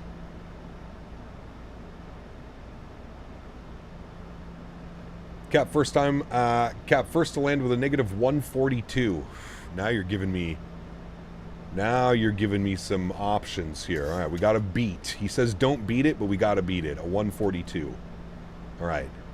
I suck at flaring the 700, so we'll see how this goes.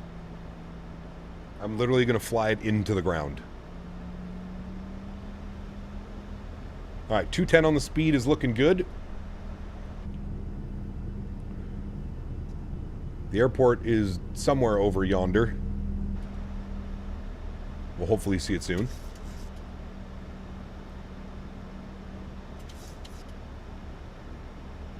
I'm going to... Can I arm approach? Yeah, see, look, there we go. So we have our FAC and we have our glide path. So now it's picked up on the glide path. Oh boy, that's aggressive. I'm going to throw some speed brake out. Catch that. That was very aggressive, sir. I'm going to go flap 1. I'm going to bring my speed down to 190 for this turn, inbound turn, and then we're going to go flap 5 degrees. Did I hear go around? No go around, please. 2,500. There's 2,500. We'll wait till we make our right turn. There it comes now. And we're going to go 180 on the speed. We're capturing our FAC. Is that Greenland just over to the right? Yes. We're very close. The aerial imagery out here could be a little bit better, if I'm being honest. But we got a nice airport out in front of us. Alright, the FAC did a pretty good job. There's the airfield, chat. Looking good there. Remember, this is default scenery. This comes with your sim, chat, so anybody can fly here.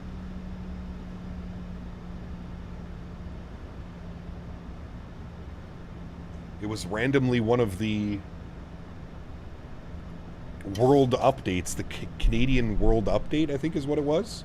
Alright, let's go gear down. Speed check, flaps 15 degrees. We'll roll 170 on the speed. I'm trying to keep my speed up as best as possible for the gentle people behind us. Oh, we got lots of room. Never mind.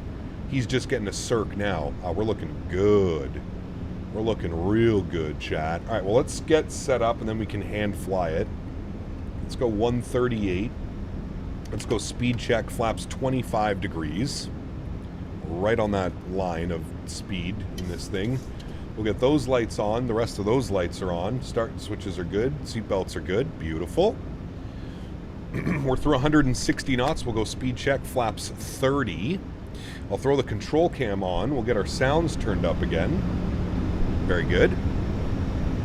About 1,500 feet, fully configured. I will take control of the throttles. Very good. And I will take control of the airplane. Very good. All right, now we just follow the FAC.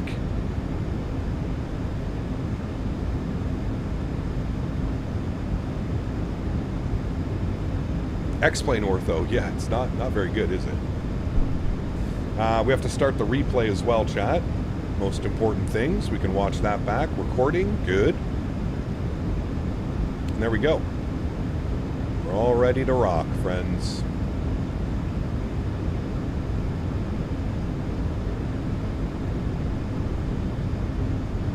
Hello, traffic. Arctic 101 is on about a 5-mile final.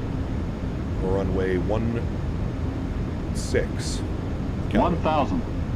I forgot the runway for a second. 1,000 feet. Speed's good. We're right on FAC. We're right on our glide path. C'est bon. He looks good. Landing in the middle of nowhere, chat. You don't want to mess up a landing here. That would not be ideal situations.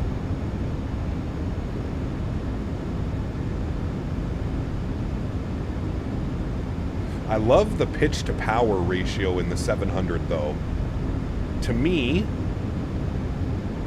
I think the 900 is the easiest to land, but the 700 is the most fun to fly. Like, the pitch to power is just crazy. You add a little bit of pitch and just the nose comes right up. You decrease a little bit of power and the nose just sinks right down again. It's very nice. Minimums. Continue. 2 white, 2 red. 500.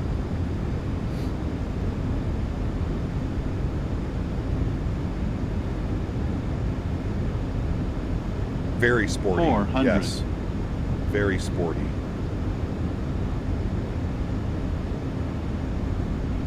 Beautiful approach, man. Winds are right down the runway. 300. She's looking good, chat. She's looking good. We'll go visual from here. 200. 100. 50. 30. 20. 10. You did it. Nose down gently. Reversers are out. Oh my, wobbly runway. Decelerating. It was Dan Barry too. Of course it was. Thanks for that, Dan. Very kind of you. Appreciate that, Mr. Barry. 70 knots, reversers, idle. We'll kick off the auto brake. We'll roll this out to our next left on the exits. Thank you, Dan. This guy, man. We're manual braking. Beautiful landing, chat. Very bumpy runway, though. My goodness, all over the place on that one. But we didn't beat your negative 142, whoever landed first. So there you go. You win. You win the day, my friend. Iqaluit traffic, Arctic 101, vacated runway 16, Iqaluit. All right, welcome down to Iqaluit, friends. 2 hours and 45 minutes. And you want to know something crazy? This was the original terminal in Iqaluit. That is it. That's the original terminal. They call it the Yellow Submarine. That's the original terminal with one gate, essentially. And then they built a new terminal, which is up over here, which you'll see in a second. Why is there an Air France 777 taxiing off the runway? What did I miss something here? I see an Air France 777 randomly here now. All right.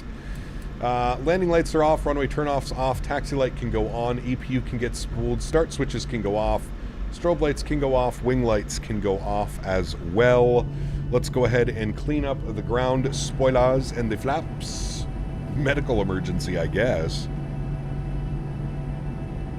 Maybe he was doing circuits or something? I don't know.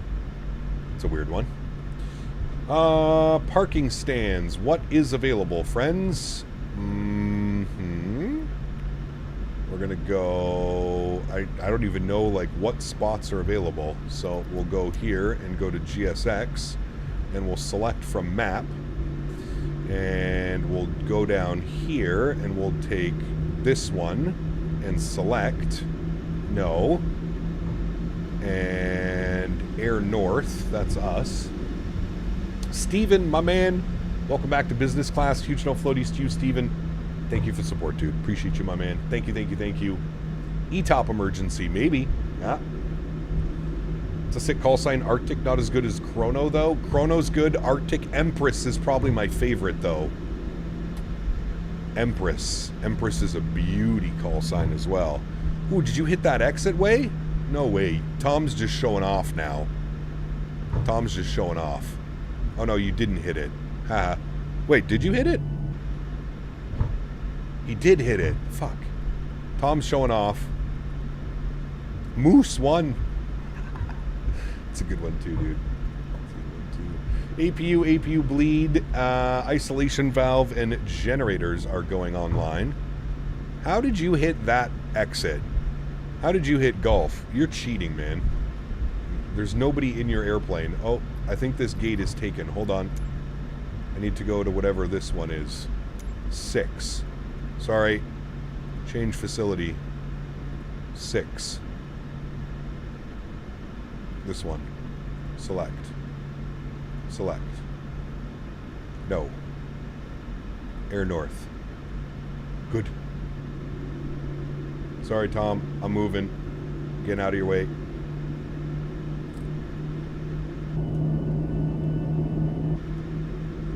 Not bad. Probably slewed? No, that's Tom. He's flying in VR. That's why he's not typing right now, because he's got his big old VR headset on. He's probably listening to us. So if you want to make fun of Tom, now's your time. He can't defend himself. He's got his VR headset on. Actually, this is perfect. Stand 6, we get right in front of the Iqaluit sign. And this is the new terminal, chat. I don't know when this one was built. This is the whole new terminal. Pretty fancy, right? Considering where we are. Don't forget where we are. Literal middle of nowhere. Krishak, good to see you, my friend. Welcome back. Hope you are well. And call it quits right there, friends. Perfect. Park brake goes on. Let's go ahead and stop the replay before we do anything else. There we go. Bleeds are on. Gens are on. Good. Engine 1 is off. Engine 2 is off. Anti-collision light can come off. Seatbelt signs can go off. Hydraulic pumps can go off. Probe heat can go off. Yaw damper can go off. Fuel pumps can go off. Very, very good, my friends. Let's go ahead and request deboarding. Very nice. Jump outside to our chase view. There's our gorgeous looking airplane. Why are my lights still on? Oh, sorry. I blinded you. Alright. There we go. Beauty. I love that they actually walk the... Wait, it's Air North that has Empress, right? I think it's Air North that's Empress call sign. Keller has never seen so much activity like today, right? Wait, this guy hit golf too? Okay, we're just bad pilots, chat. I don't know how both of them just hit golf. We had to go all the way down to Charlie. Actually, I guess if I mashed on the brakes, we probably could have hit that. Although we did touch down probably right about here. Maybe they just touched down actually on the 1,000-footers like good pilots. Perchance. Alright. Good day of flying, my friends. I had fun. I hope you guys did as well. That was a fun day of flying. Always a pleasure getting to fly in my backyard, aka Canada. Love doing that one. I've been good, Krishank. I've been good, man. Canadian North used to be Empress. When they merged with First Air, they switched to Arctic. Oh, really? They should have kept Empress. Although Arctic is a pretty badass call sign, let's be honest. Wait, why are they showing... Oh, so this GSX profile does not work, chat. This is a 2020 GSX profile. I had a funny feeling it was going to work, but I also had a feeling it was not going to work, and it does not look like it's going to work because the bus showed up. That's okay. We'll just go right here like this. There we go, friends. There we go, amigos. Beautiful day of flying. Thank you, everybody who flew with us today. Let's look at this. There we go. We got an Air Canada. We got 3 Canadian... Hold on. Got to get everybody in here. There we go. We got 3 Canadian Norths and Air Canada. I think... Does Air Canada fly up here? I wonder if they do. Maybe they only do like once a week or something like that. Oh. Oh, okay, brother. Now y'all are just really showing off. This guy's exiting at Alpha. Brother. Come on. What are you, in a stall airplane? What is it, Air Canada 321? Or are you going for departure? No, he just landed. His spoilers are out and everything. Sheesh. My goodness. This is the hangar. I don't know how much they do, but here's the town. Look at this. I wonder if this is the hotel that we saw on the picture. Chad, do we think this is this actually might be the hotel right here that we were looking at? 490 Canadian dollars a night. I actually think this is the hotel that we were looking at. I'm almost positive of it. Maybe not, but it certainly looks like it. Actually, no, I lied. The hotel is right there. That's definitely the hotel. That's what it looked like from the pictures on the outside. But here you go. This is Iqaluit. Literally nothing in the middle of nowhere. Like, literally in the middle of nowhere. And the town is so small, man. Where's the KFC? Yeah, we gotta find the KFC, man. Important things. Important things. I don't think anybody... I think everybody else is in. I think everybody's here, chat. I think we all made it. What do they do for fun around here? Fishing. And watching satellite TV, I would assume.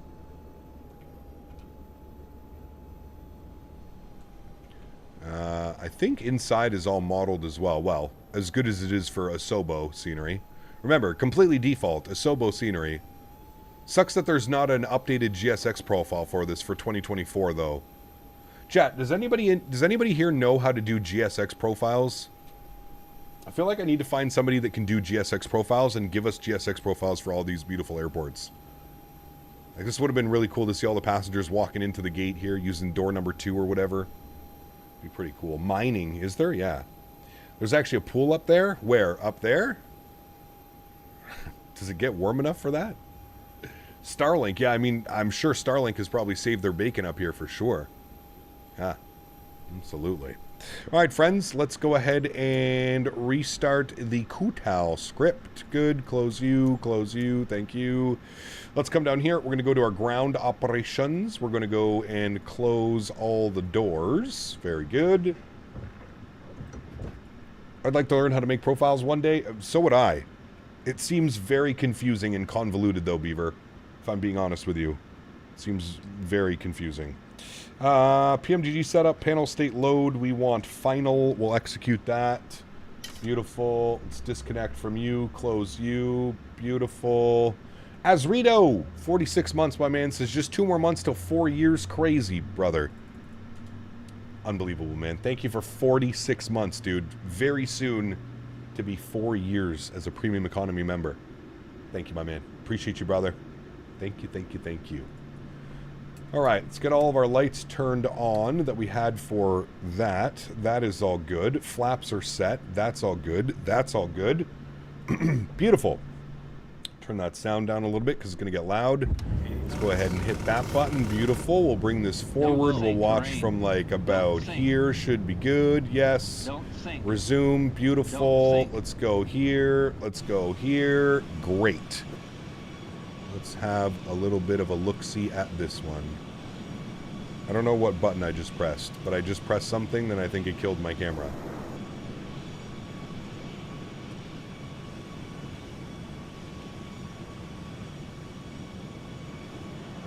I can't move my camera. I don't know what button I pressed. We're just gonna have to watch from this view. Definitely doesn't feel that long, brother. Time has just been rolling by lately, dude. Mr. Barry with a hooray. 1,000 footers. My wheels... Oh. My wheels seem to have sunk through the ground on that landing.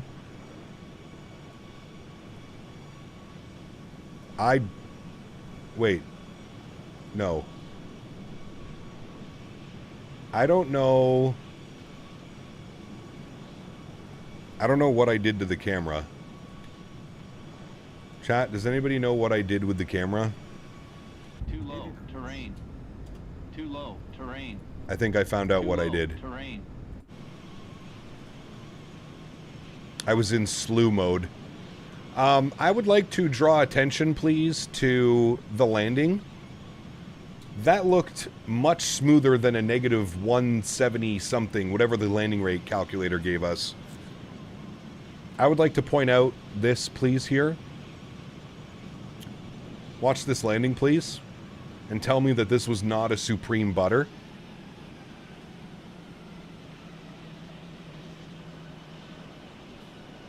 Come on. Come on. That ain't no 174, whatever it's trying to spit out at me. There ain't no way that was a 174. That thing kissed the runway. Hold on. Watch it from here. That thing literally kissed the runway. Conspiracy! That's what I'm saying, man. Now, we did end up side-loading it because the stupid Microsoft wins love to give you a nice little swirl effect. So we definitely side-loaded on this first and then that one. And hold on, this will be the true tail. Although, if you look, too, I think the aiming point, after the aiming point, it really starts to, like, do some weird stuff. You are right, CPT. It's not a 174, maybe a Never mind. 173 at best. Yeah, I was just going to say, maybe about a 173. From this angle, you can definitely see we ended up landing right in the middle between where it droops down right there. You can see it literally drooping down, and then as it comes back up, that's where we touch down. That's correct. I'm okay with 174 foot per minute. That makes sense. I feel that one. Mods, donators, and sponsors, thank you so much for the continued support of this channel. Without you guys here, this would not be possible. I say it every stream. I truly, truly do mean it. You guys are the backbone. You guys are what makes this entire thing go around. And for that, I'm incredibly thankful and really do appreciate all the support, guys. All the donations today, gifted memberships this weekend, absolutely incredible. So thank you all so much for your support. Truly do appreciate you. After yesterday's disastrous attempt at streaming, I'm glad we were able to run today off with no issues, so that feels good. Hope you guys enjoyed the week in the 737. Next week, we're going to be in the 777. And then following our week in the 777, we will be in the heavy Airbuses. So Airbus A330 and Airbus A350. So the next 2 weeks are booked, basically until we go to FS Expo. We're going to be in the 777 next week and then A330 and A350 the following week. So there's our schedule till basically I leave for the Expo. So thank you, everybody, for hanging out, watching the streams. I'm going to... Is Jeff still live? Let me see if... Okay, Jeff is still live. I'm going to redirect all of you to Jeff's live stream once this one ends. So if you just stay here, it's going to let you know that you're joining Jeff's channel. I've saved that, so it's going to send everybody over when this one ends, and I'll go see you over at Jeff's channel for about 5 or 10 minutes as I hang out after the stream. Thank you guys for everything. Appreciate y'all. I hope you guys have a wonderful weekend. For all my American friends, I hope you guys are having a great Memorial weekend and you enjoy your holiday tomorrow. And before you know it, we'll be live again on Wednesday in the 777. Probably start out the week with cargo ops on Wednesday, and then we'll transition into passenger ops for the weekend. And on Saturday, we'll plan some type of long haul. I don't know where we'll go yet, but we'll plan some type of long haul on Saturday. So for those of you guys, next Saturday coming up next week, Saturday we'll plan for a long haul in the 777. Enjoy the replays, friends. Enjoy hanging out in Jeff's chat afterwards. We'll get a nice little Captain Canada raid going on, and I will see you all on Wednesday. Happy landings, my friends. See ya.